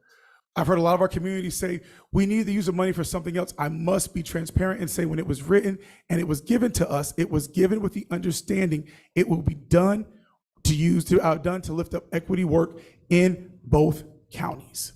It was to be a joint effort. Once again, the pandemic hit. No one was prepared to go virtual at that time. None of these courses, not us, not students, no one. So the equity work halted. The trainings halted, rather, I should say, not the equity work, excuse me. When I came to Orange County, I was very surprised to get an email from my dear friend Rhonda to say, we get an email from the county commissioners. You have these equity funds. Do you still want to use them? Yes, without a shadow of a doubt, no questions. So also to hear and learn that the Courageous Conversations work had already started here, because I knew that we were planning together, meant we needed to continue the work. I've heard, do we have other districts that have done this work? Yeah, our neighbors up the street. We've seen it come to fruition. We've seen it happen here tonight, and I still hope they're awake and they're on the call. I'm so sorry. We have 3 principals and an equity facilitator, a librarian, who has done this work. And I'm here to speak about their engagement that they've had in Orange County schools with Courageous Conversations. Principal Jessica Naj, are you still awake on the call? It is past my bedtime, but yes, I am still here. I appreciate you. I owe you. Do you mind speaking into your experience about Courageous Conversations? I don't mind at all. I just wanted to say that I was able to participate in 2019, and what I gleaned from that experience is that having these conversations is really just about having productive and respectful dialogue with people, and that it's something that takes practice and intentionality, and that my takeaway was that building our capacity to have this discourse is similar to developing and building a muscle. It isn't a one and done like we've heard so many times tonight. It's something that we have to work at over time. And through that training, I was given the opportunity to have multiple meaningful conversations using the Courageous Conversations framework within a supportive environment alongside my colleagues. And I found these conversations to be really valuable, and they instigated a lot of self-reflection on my own behalf. And just to share that I believe that what a leader brings into a room is what's allowed in the room, and that our leadership teams were given a framework and tools for having these conversations that we could bring back to our staff and not just share what we learned, but use it to actually engage in deep and thoughtful dialogue so that we can all work together to continue to build that muscle and grow as people and grow as educators. So thank you for your time and your consideration. Thank you. Do I have Ms. Kanisha Smith? Are you still awake? Yes, I'm here. I owe you too. Do you mind speaking about your experience with Courageous Conversations? Yes, sir.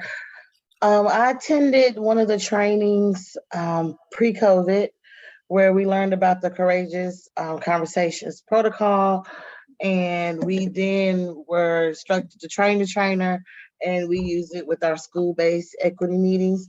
The protocol is really powerful in that number one, what I love about it is one of the main things we say is we are in this space and we are listening to learn and we're listening to understand, but we're not judging each other. And I think, I didn't say the protocol's correct wording, but in summary, that's what it is. And that's something that I think is really powerful as an educator as we do this work, that when we are even having these conversations about race, about poverty levels, about student achievement, that we're listening to learn from each other and listening to understand each other. Thank you so much. Mr. Tony Witter, are you still with us? Nope, because Tony sent me what to read for him, so I know he's not with us. Mr. Jeff Rockland, are you with us? Yes, sir. Do you mind engaging with us around your experience with Courageous Conversations? Not at all. I've also experienced the administrative team going through Courageous Conversations. Some of the work was brought back to the schools. The equity teams leads had training in that. I think, what Courageous Conversations or the work behind Courageous Conversations, what it's trying to offer is the opportunity to create spaces where communication can occur effectively. And it needs to be not that it's a conference that we go to, but that it's woven into everything that we do. If you look at our district as a whole, understanding how we connect with each other is really where the work is going to happen in all of our subjects, in all of our areas, and all of our needs. And this is part of that work on how to allow, I think Kanisha talked about it, where we are not judged, but listen to each other so that all of these things can overlap and connect. So it is a part of that process for moving us forward. And I lift up the words of Mr. Tony Witter. He said, Courageous Conversations Beyond Diversity Professional Development is a powerful training to equip and empower teachers and school leaders to deeply engage in racial discourse. This training has helped me to become a stronger leader and has helped me to better lead and facilitate critical conversations. This PD can be beneficial to both new and experienced equity-driven educators. So when looking at what this looks like, Courageous Conversations lifts up for us, and I attached to in our assembly sort of what they're offering for us is a virtual stage setting, right? To give us a framework and idea of what we're going to engage into. What these fearless leaders spoke about was the Beyond Diversity. It's a 2-day consecutive training that is life-changing and impactful. It really focuses on an idea of a compass. Being able to understand where you are when you begin in these courageous conversations, you will find yourself, according to Glenn Singleton, in one of these places, either thinking, believing, doing, or acting. What's important is to understand what got you to that compass, that place of the compass, and then what it takes to get you back to center. Oftentimes when I see pictures of Trayvon Martin, I go into the position of thinking. How do we get to this place? How do we get here? What was the call? I think, my brain runs, and then I have to realize, what does it help me to get back to center so I can move the work forward? When I think about Breonna Taylor, I move into the space of acting. I want to do something. What does that look like? Could my doing actually be more detrimental because I'm not in a good space? I move back to center. So it's to help guide us in that work. We also think about that it has the 4 agreements. We can utilize these 4 agreements in all of our facets and conversations. They're good classroom practices. So nothing to lift up. This work from Courageous Conversations is good pedagogy. So think about culturally relevant pedagogical practices. What we're talking about is being able to use this framework in those classroom spaces. And part of the 4 agreements is to stay engaged. My engagement may look different than everybody else's. Experience discomfort, whatever that may look like for you. Speak your truth. You can't speak for me. What you can do is ask me questions around my experience. I can ask you questions around yours. That is how we move the work forward, not by yelling and blaming and accusing, but by having critical conversations. This gives us that protocol. And then also to expect and accept non-closure. If I had all the answers to fixing racial issues, I would not be sitting here today. I'd be rich. We don't have them. No one in this room has them. What we do have is at least a heart and a will and hopefully a drive to get that done. So that's what you'll see in the 2-day course. What we're looking to do is dig deeper. The work began, and the worst thing that we can do is start something, let it sit and just fall. I'm asking for us to pick up where we left off and continue. So we started with Beyond Diversity. We need to continue that, and I was promised that there's some new things that have been added since COVID, which I think would be beneficial for us. Then we're looking at what we can do for our board. And part of their board leadership is the District Equity Leadership Development. What this looks at is a way that you engage within policies, your skill, your will, your desire to move equity work forward. What does that look like for Orange County? What I appreciate about Courageous Conversations in the Pacific Education Group is they're not going to give us some sort of scripted roadmap that they give to everyone else. If you'll notice, they also meet with you individually to have conversations around your personal drive towards equity. They will come and talk to us around equity work here in Orange County. So it's not this just prescriptive idea, it's differentiated. And if we're being truthful, that is what we want in our classrooms, correct? It's differentiated instruction. So why not model that here? So excited to bring this back forward to you. What we are looking at is to enhance who all was trained here in Orange County. We know our leadership team, our principals were trained. We're wanting to do more. Train our principals, train our facilitators, train our coaches, everyone who works and impacts teachers. So then we do get to those spaces of discipline. We can actually do what Courageous Conversations teaches us is to isolate race. Are we seeing this to be an issue with mostly our females of color? When we think about the dress code policy, then we need to have a conversation. If that's what we're seeing is being uplifted. But if we don't have the skills and desire and the tools to have that critical conversation, have that courageous conversation, we're going to predicate the same notions and be here next year having the same conversations. So I do believe that Courageous Conversations will help lend us there. Once again, this is not a new plan. This is what was already began. 1 minute time, I got you. No, I need the board to extend the meeting. I think we're we at will. 30-minute mark. I agree we can extend. What, 15 minutes? What? I know there's For another. this, because we also have the dual language, and Dr. Mayer and her staff have been here. I know. I'm concerned that if I extend it for half an hour, it's going to take the whole half hour. I'm going to start with 15. I'm going to motion for 15 more minutes. I'm hoping we can move speedily and actually, yeah. That's the proposal, 15 We minutes. have a motion for 15. Second. Okay, we have a motion from Sarah, a second from Ann. Do we have any discussion? All in favor? Aye. Opposed? All right, please continue. That's actually it. So thank you. I love this quote by James Baldwin. It says, not everything that is faced can be changed, but nothing can be changed until it is faced. So I'm asking us to be courageous, to continue with the contract. Once again, this comes from Orange County commissioners. They've already allocated those funds for us. We must use it for equity work. So why not continue where we started? I just first I think a lot of people have been waiting for Courageous Conversations to come back because they were really happy with them before. I heard great reviews before COVID, and that people after they were gone, people were going, that was really great. Where are they? So what's confusing about the proposal is who actually gets trained. So can you clarify that? Sure. So my partner and I actually looked at it. We're able to offer training for, like, again, our leadership team. So that means principals, cabinet, extended cabinet, along with our equity facilitators, any instructional coaches. We even looked at particularly librarians. So anyone who is engaging with teachers and leading teachers, also our board as well. So Last time it was the equity task forces at each school was, right? They worked with the equity task forces at the school. They call them that? I forget what they call them. So there are equity task force at schools. From what I've understood, they didn't get to all the schools because of, I don't know why. So they are included in that because they do support schools, teachers. Equity teams. Equity teams, yeah. Thank you. Mhm. So they are included in our plan. Jennifer? I just have a couple of comments. After listening to our students speak on equity in prior meetings and emails over the last year or so, I think it's effective for boards to be dedicated to equity and excellence. As stewards of our community's educational system, we should keep abreast of changes in the education field and their potential impact on the community by adopting professional development like Courageous Conversations.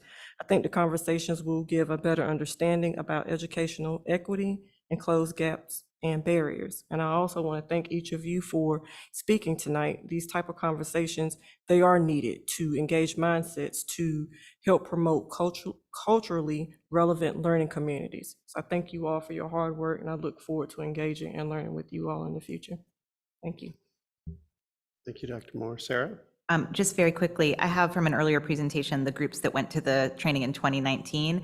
And I would encourage us to, think about how to expand that further, because I think a lot of the folks that you're talking about, coaches, facilitator, a lot of these folks went through it then. And while it is always good to do it again, if we could reach even more people, I think that would be really beneficial. Yeah. We'll work to that. Yes, ma'am.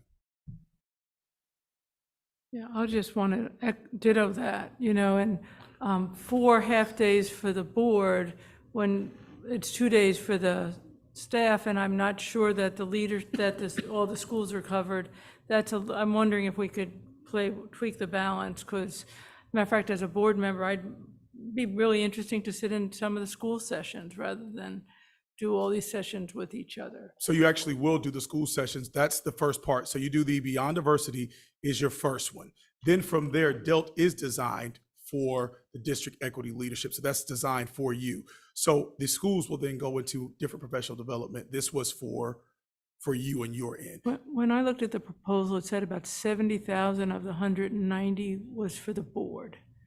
And so I just wondered if that's proportional. I wonder if Yes, we could do less, something more basic. I mean, 4 half-days for this board, and I'm not, the work is important, but 4 half-days for the board is, I just think that's going to be a tough one. And I would rather see more in our schools. I don't want the board, the spending money on the board to shortchange the support to our schools. That's my concern. Sure. So just to lift up again, it does not. It's 2 separate pieces. So there will be more training for schools. What we're talking about for you, those 4 half-days are not in consecutive spaces. This goes back to the answering to your policy. Now, what we can do is I can also bring back to you more equity training that we will provide the schools along with our micro courses. So we can always do more in schools. But I would offer that we do not look to shift and counteract because of days and funds, because it's not the same.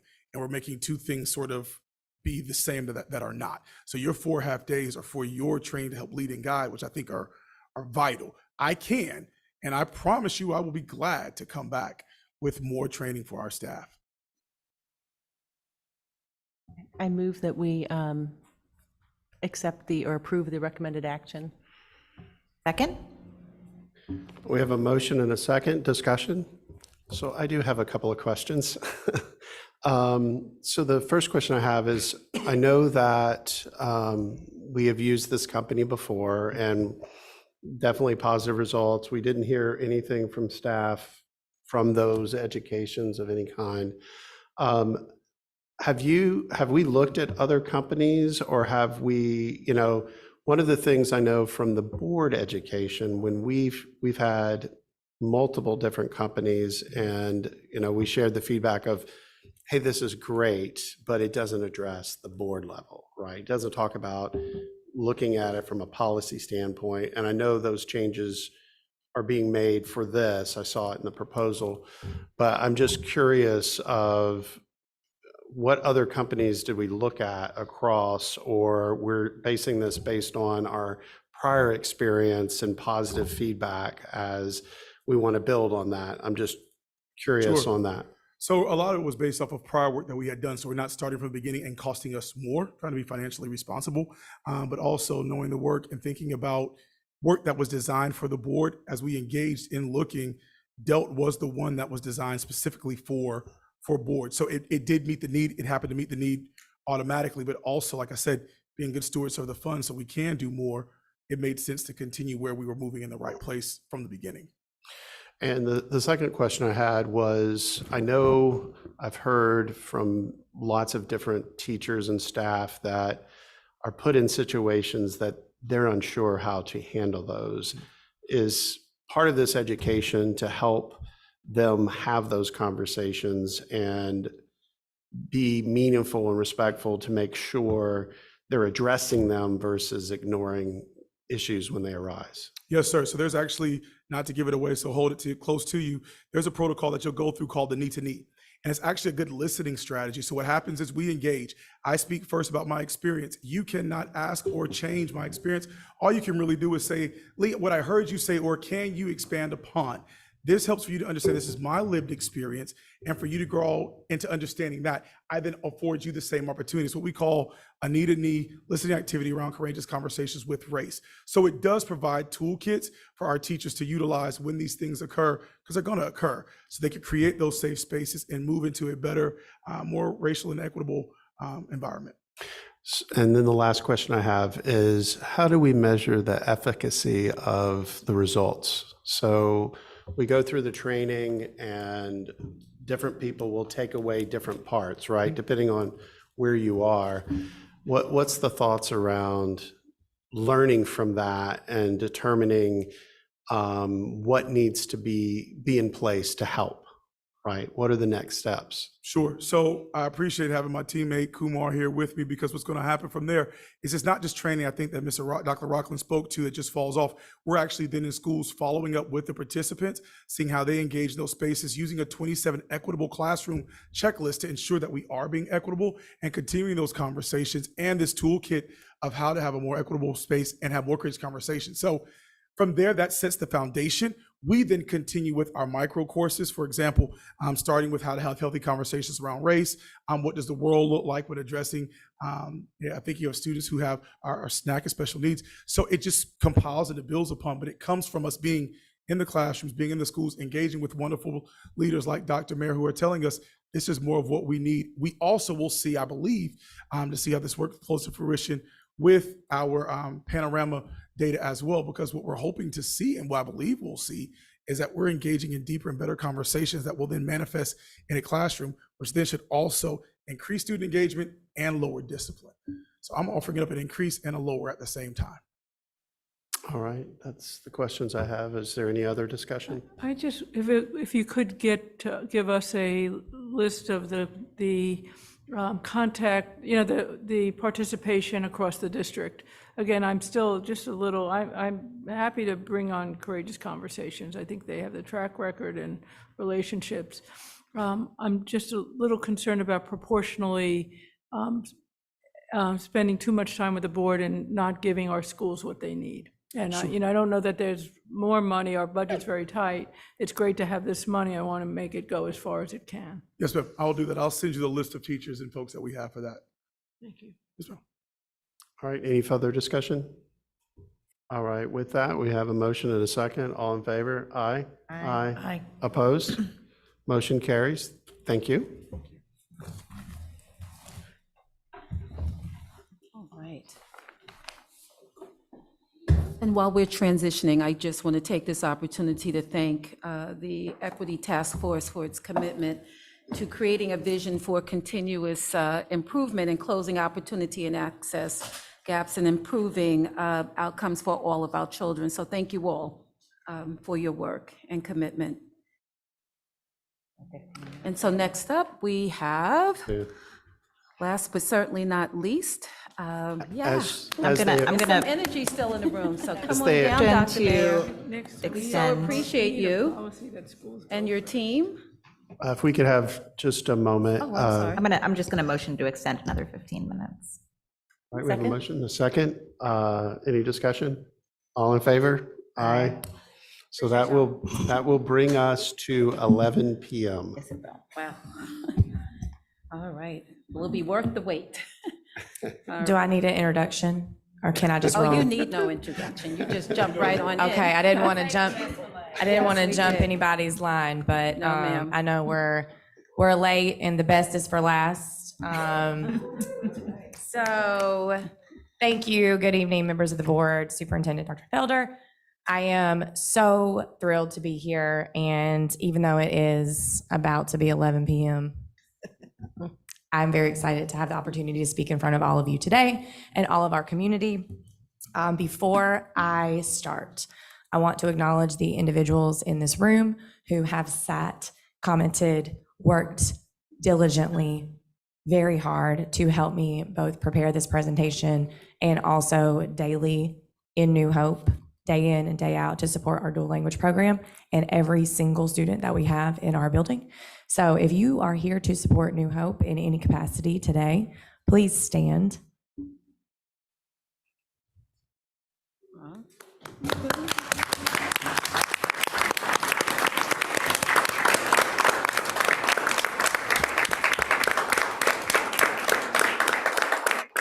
So here among us, we have dual language teachers, both Spanish and English side, because Mr. Leon is here. And we also have instructional coaches, parents, and community members. Can y'all hear me? I'm wrestling with this mic, okay. And I just want to make clear that we are here today to showcase our program and discuss in detail an overview of our current dual language program at New Hope, to define it for you all, because I know it's been a while since we have had a review and an update, and to go over our impact on student achievement within our dual language program, as well as the impact that it is having and has been demonstrated through our public comment on our school culture. So we're also going to present some programmatic realities and challenges as it relates to dual language. And I say we again are presenting because I am standing here today before you, but I could not do anything without the wonderful team behind me. We are a true community at New Hope. I'm very proud of it. If I talk too long about it, I'm going to get emotional because it's 11 o'clock and I love them, but we have the best staff in Orange County schools, I will say North Carolina, I will say in the world, and I will stand 10 toes down on that every single time.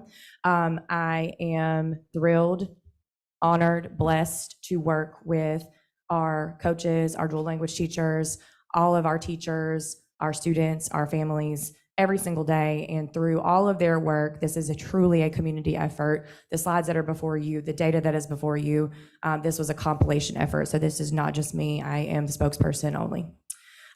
So I do want to mention we had 13 total people here tonight. A few of them had to leave just for some family obligations and things like that. But we hopefully were well represented in our public comment as well that was written. Tonight, I believe we are joined also by Amber Wilson virtually. Amazing. So she is on standby for questions. As you all may know, she was the principal who onboarded dual language in its year of inception. And so she is here to answer any and all historical questions, and we are very grateful for her collaboration as well. Good evening, everybody. All right.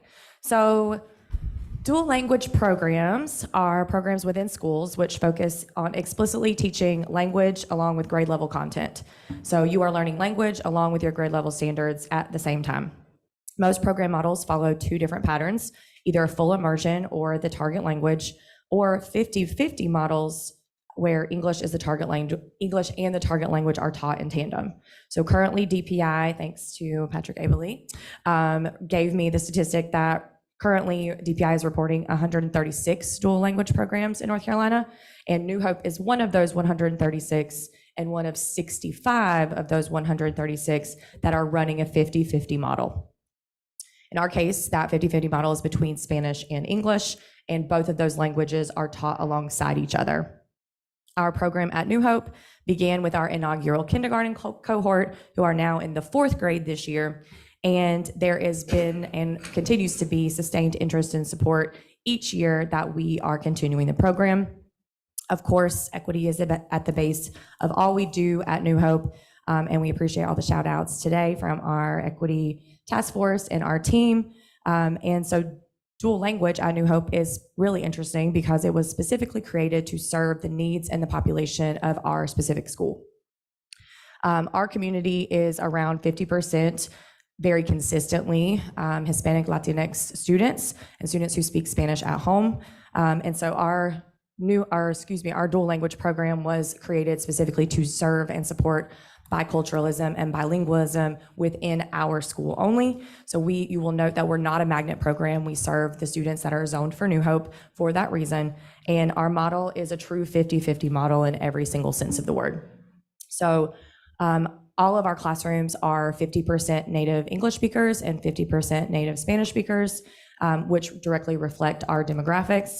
And 50% of the students' time as well is spent in both English and Spanish. So students are learning half of their studies in English and half of their studies in Spanish. Lessons do not repeat. So for the sake of explanation, if you have an A day, B day rotation, they will see a Spanish and English teacher on a rotating basis. Let's say on Monday, I am in my Spanish class. I start with lesson 1 on Monday. On Tuesday, I do not repeat that lesson. I go to the opposite language and I continue that lesson 2 On Wednesday, I flip back for lesson 3. And so it is a continuance of that learning, not a repetition of. The program was initially approved to span K-5 at New Hope, and we have plans to continue our growth to the 5th grade next year to take it all the way through 5th grade. So this is our 5th year in the dual language program, as the program has grown each year with our inaugural cohort as they had advanced in age. And our program is run on that 2-teacher model, as I mentioned, for grades K through 3, with 1 English teacher and 1 Spanish teacher for grades K-3. Our 4th grade cohort has combined and has 1 teacher, Mr. Leon, who is here, who speaks both Spanish and English and instructs in both languages, and he still flips in his A day, B day model to keep that model intact. So ideally, all teachers should be native speakers of that language for the full immersion experience. And native Spanish speakers and teachers have been historically recruited via Participate Learning program. The first year of the program was an exception to that, where New Hope had an existing native Spanish-speaking teacher who was interested in the role for that inaugural class. English-speaking teachers are sourced from existing New Hope staff who are interested and or who are asked lovingly to become part of the program, or through posted vacancies. This program has grown strategically from attrition only throughout these years. Existing yearly vacancies have been leveraged and organized to allow the program to advance year by year. Instruction, again, alternates on an A day, B day schedule for grades K through 4, and TAs work in the language of the classroom in which they are assigned.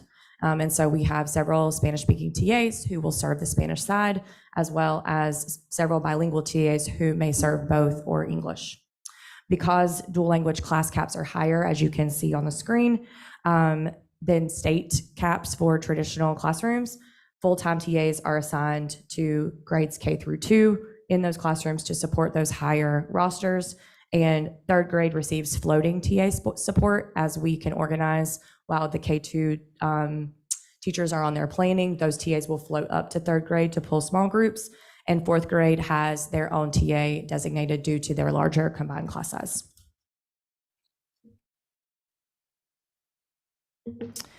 So we're going to dip into the data very quickly. This is a snapshot of our data. Dual language at New Hope is trending generally higher across reading and literacy as measured by MClass, which is our literacy progress monitoring testing tool. And so as you can see, we have around a 20-point difference between our beginning of year measurements between dual language grade level proficiency and traditional proficiency. We have around a 24-point difference at our middle of year mark, and we have around a 30-point difference at our end of year mark. The second box is where we are at snapshot wise with our beginning of year data for this year. So the first box shows our MClass data for last year for our 3rd grade cohort who is now in 4th grade.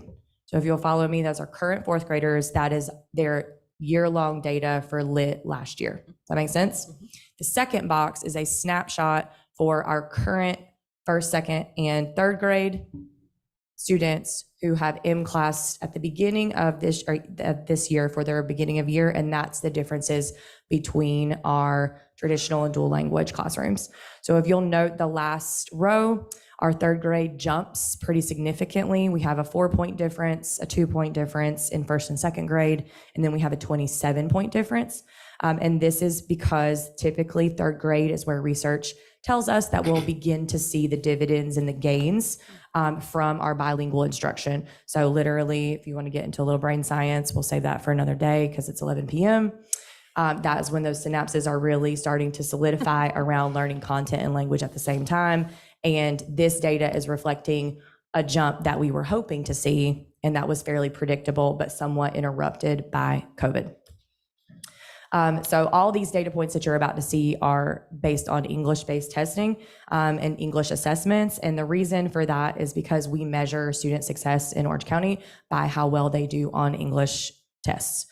We do have tests that monitor Spanish proficiency. Typically, we see our Spanish proficiency tipping in a little lower across reading for students and native speakers of both languages, English and Spanish, because we see traditionally at New Hope across the board low levels of access for all of our incoming kindergartners, but especially low levels of access for students who are native speakers of Spanish, who are seeking, access to Spanish pre-K, Spanish books, Spanish content.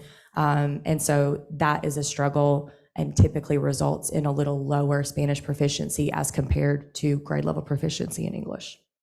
So it may be tempting to attribute these massive growth comparisons to the amazing work of our dual language teachers, and it is, right?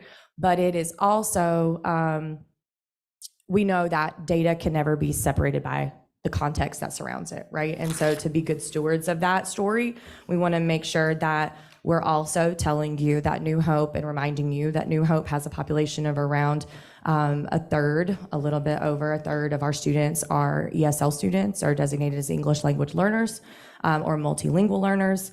And we have an amazing group of ESL teachers, an amazing group of traditional teachers who are supporting students in a second language in the equivalent, or what I would encourage you to think about, the equivalent of an immersion English setting. And so we have students who have backgrounds in different languages who are sitting in full English classrooms with support. But if you compare it directly to a dual language scenario, if you're getting half the instruction in the language that you speak, then you're going to have a little more something to grab onto versus a student who is in a full English immersion program, if that makes sense. Can I just stop you for just a second? Can you just explain who's, the students you were just describing, the English language learners, are they in the traditional group or are they in the dual language? They're in both. So our program is open without restriction to any person who is interested. And so we have classified students and designated students in EC, in multilingual learners, in both our traditional and our dual language classrooms. Great question. So I'm going to flip to some math data. So I'm going to take you from a snapshot look in our lit data to a more longitudinal look in our math data. And so this really follows our first inaugural cohort through every single year of their instruction. So it starts with their kindergarten year, and you can really follow and kind of see one cohort's growth through their third grade. And of course, they're in fourth grade now, so we don't have that data yet. And you can see that those jumps are still being reflected throughout the year. And we are logging 16-point differences, 22-point differences, and 20-point differences as they still increase and continue their growth. And so I wanted to highlight that they are performing higher in both the first and second data points, the beginning and the middle and the end of the year, and that this data is coming from the Ames Web Assessment, which is a progress monitoring assessment for math.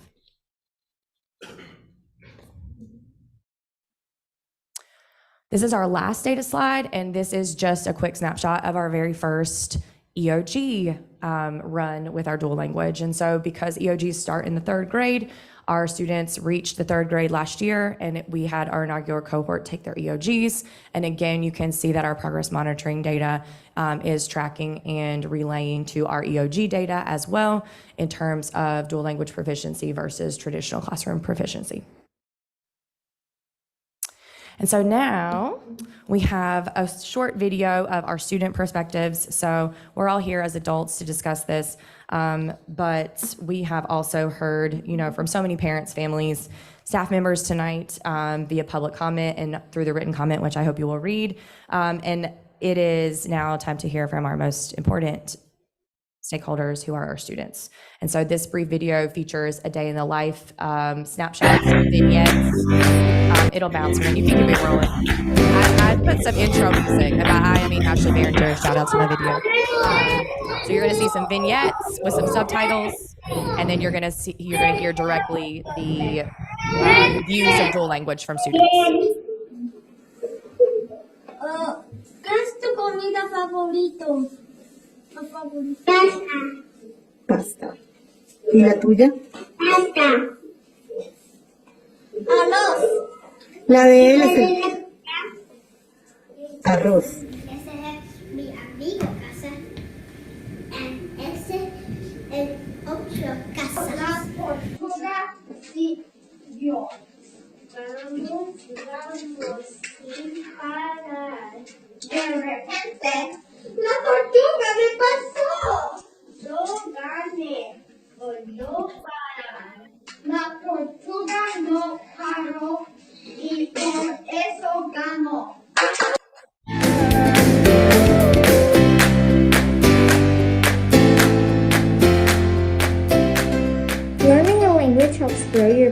And so I'm really glad that I'm in DL.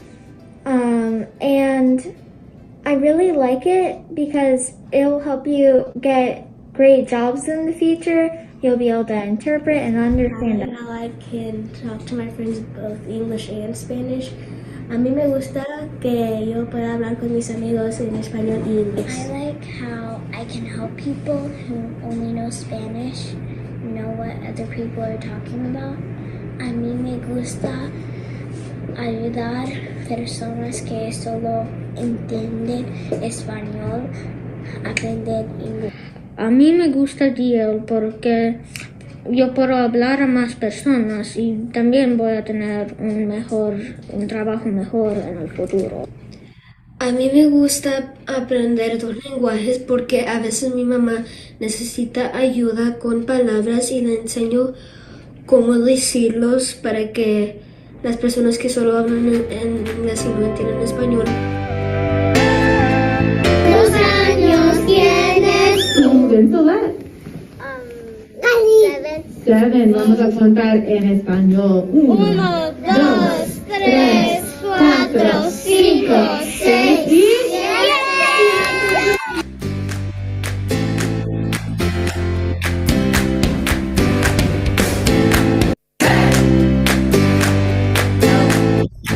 Brian, you know me.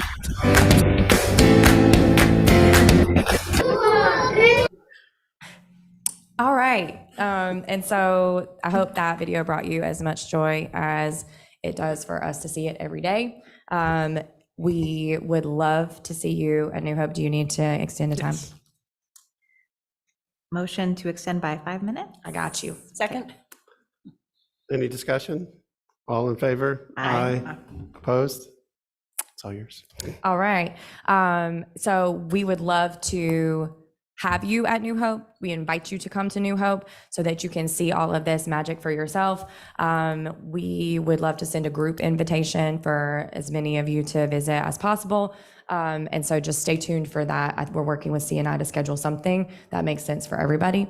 But I did want to take advantage of this time before you today to discuss some of the challenges that we face at New Hope within our dual language program, and some of the future conversations that we would love to have eventually with cabinet and with our board.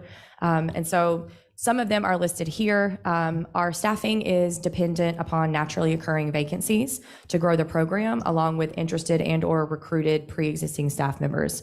And so we have wonderful, wonderful teachers. I cannot underscore that enough.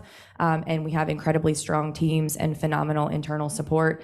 Because of our Participate Learning contract, and the visa requirements that come with that, some of our teachers, many of whom are here today, who come from other countries and who make a home here and who are very invested in our community, then have to move away in 3 to 5 years. So the terms of the visa are an initial 3-year contract, and then they have an option to extend for 5, but only if it's approved. Sometimes it's not approved, sometimes it is. And so it sort of creates a guaranteed attrition rate every 3 years, and we will have to retrain and kind of reprogram and restart a little bit on a very repetitive cycle, which kind of hurts our consistency with our program, especially because we have so many wonderful folks with us now that we would love to keep. We also are really want to shout out and really express gratitude for our new HMH reading curriculum. It has been phenomenal and incredibly impactful for our dual language teachers, specifically for all of our teachers, but specifically our dual language teacher teams. It is very difficult and it requires an increased level of planning to teach dual language because of the sequential rotation. Teachers have to speak every single day about what was covered and what was not, and how to plan for the next day. And so having reciprocal resources in English and Spanish is invaluable. It erases so much of that planning time, which is spent searching for resources in either target language that match each other, that are still addressing similar grade level standards and content. And so HMH has been a very wonderful purchase for us and has been very useful. That said, we still have a need to build classroom libraries with high interest text and leveled text for Spanish. Spanish books are really expensive sometimes. They're hard to find. Oftentimes they're sold out or back ordered. Our media specialist is really amazing at getting us all the titles that she can possibly get her hands on, and then is coming up short. And so we would love to expand our title selection and also get some decodables for some older students that are geared more towards older students' visuals, so that they can read and feel included if their Spanish levels are not quite up to par. The last two that I mentioned here are that due to our historically kind of low levels of access in kindergarten and pre-kindergarten, I know that it has been on continuation budgets and expansion dockets for previous years prior to the pandemic to include an immersion Spanish-based pre-K at New Hope. And so that would be really wonderful given our challenge of that combating those low levels of entry for our students. And then, of course, we would love to talk eventually about what program expansion is going to look like. We have such a supportive community, and we have families and parents and teachers who would love to see this program grow sustainably at New Hope for many years to come, and then also to see what that might look like in middle and high school. And that is all I have for you. Thank you so much for your time. I hope I squeezed that into 5 minutes, and if you have any questions, let me know. So we do need an extension because we have comments, and we do have one more agenda item that was pulled from consent that we still have to cover. So Move that we extend 10 minutes. doesn't mean we have to use Second. it. Okay, we have a motion second. Any discussion? All in favor? Aye. Opposed? Where are we now, time-wise? We are up to 20 after. 20 after. 20 after, okay, thank you. Sarah? Very briefly, thank you to everyone for being here so late. I'm sorry that this is how that played out, and very, very grateful for all of this information. It's a great program. Thank you for sharing some of these needs. I'd just like to reiterate, we appreciate you being here so late tonight, and I'm glad you have tomorrow off. But I would love to come. I was, working here when this program started, and I remember getting it started and all that everybody went through to get it going. And I've never seen it in action. So when you send your invitation, I will be there. Amazing. Thank you so much for being here tonight. Bonnie? Yeah, I the same. It's great information. You guys are doing great, and I'll be there. I have a question. I lost your slide, but some of the things. Have you worked with Dr. Felder in terms of actually and Ms. Carr about putting a plan together for those additional resources? And also, do you have space for pre-K? We have a current pre-K now. We would have to explore what that looked like in terms of either replacing that pre-K and changing it out, or adding another pre-K space, because that comes with different licensure and different space requirements. And to answer your first question, yes, we have been in talks with Dr. Felder and Cabinet, and we have plans to continue that discussion in the very near future. So we'll see a plan. I hope to, yes. Great. Carrie? I just want to say thank you, Dr. Mayer. Such an informative presentation, and so thankful to see this outpouring of enthusiasm for your program, and I can't wait to come visit. Thank you. We're excited. So I'd just like to say thank you. I have visited the program and definitely am looking forward to coming and seeing how it's progressed. I think the idea earlier, discussion about the book fund, this would be a good opportunity for that as well. We would just need the chair of the budget committee to bring that for discussion. Okay. Just saying. But thank you so much. Thank y'all all for coming so late. And I am definitely looking forward to seeing the progress and being there and listening and learning. Thank y'all. Thank you.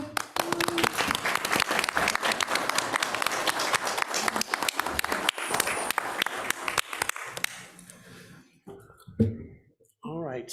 With that, we have one item left. We have the enterprise fund that was pulled. And so with that, Okay, Sarah, I pulled you're it very quickly. Okay, so in the School Community Relations Fund, expenditures are exceeding revenues. I think that's because we increased hourly wages because we were not competitive there. I just want to know, like, it seems like the grant funding is covering it right now. And what is our plan to get that back in the black or green or whatever color finance people use after the grant runs out? Good evening again. Yes, the grant runs out in December of 2023. We have transitioned to new leadership in the program at this time. So I'm working closely with Wayne to explore additional grant opportunities and to begin to pursue plans moving forward for the continuation of the plan, the program, sorry. Tired. I will say that the fees for our after-school program are well below market rates, as reported by DSS, and a comparison of area programs. We haven't raised the fees in 5 years, so that's of consideration as well. Yeah. Okay, great. Thank you. That was my only question. So I do remember us raising the fees within, Oh, we were keeping them flat. like, Maybe we can revisit that. I didn't think so. yeah, I anyway. can look into that. That's Yeah, what I was it's- told. It was before my time, but I will look back at that. I don't. Yeah, the only thing I would like to add to that is I am very concerned with us making a shift that would be impactful to the community. You know, such a large change in fees, if that was what was going to happen. I would just suggest that we look at some gradient scale. So it's not all of a sudden double the fee, or, you know, whatever that number is, but some gradual way to get there, and also have those discussions with the most impacted people to understand, you know, what their impacts would be, because a lot of people depend on that after school, and a lot of people utilize it. So I just want to make sure we're thoughtful before just saying, oh, we need the money to do that. So anyway, thank you. Adequate heads Any up, other yeah. questions or comments? Motion to approve. Approval's not needed. It's Not just needed? presented Okay. for information. Okay, motion to adjourn. Second. Oh, someone else seconded and seconded. Okay, so we have a motion, a second. Any discussion? All in favor? Aye. Aye. Opposed?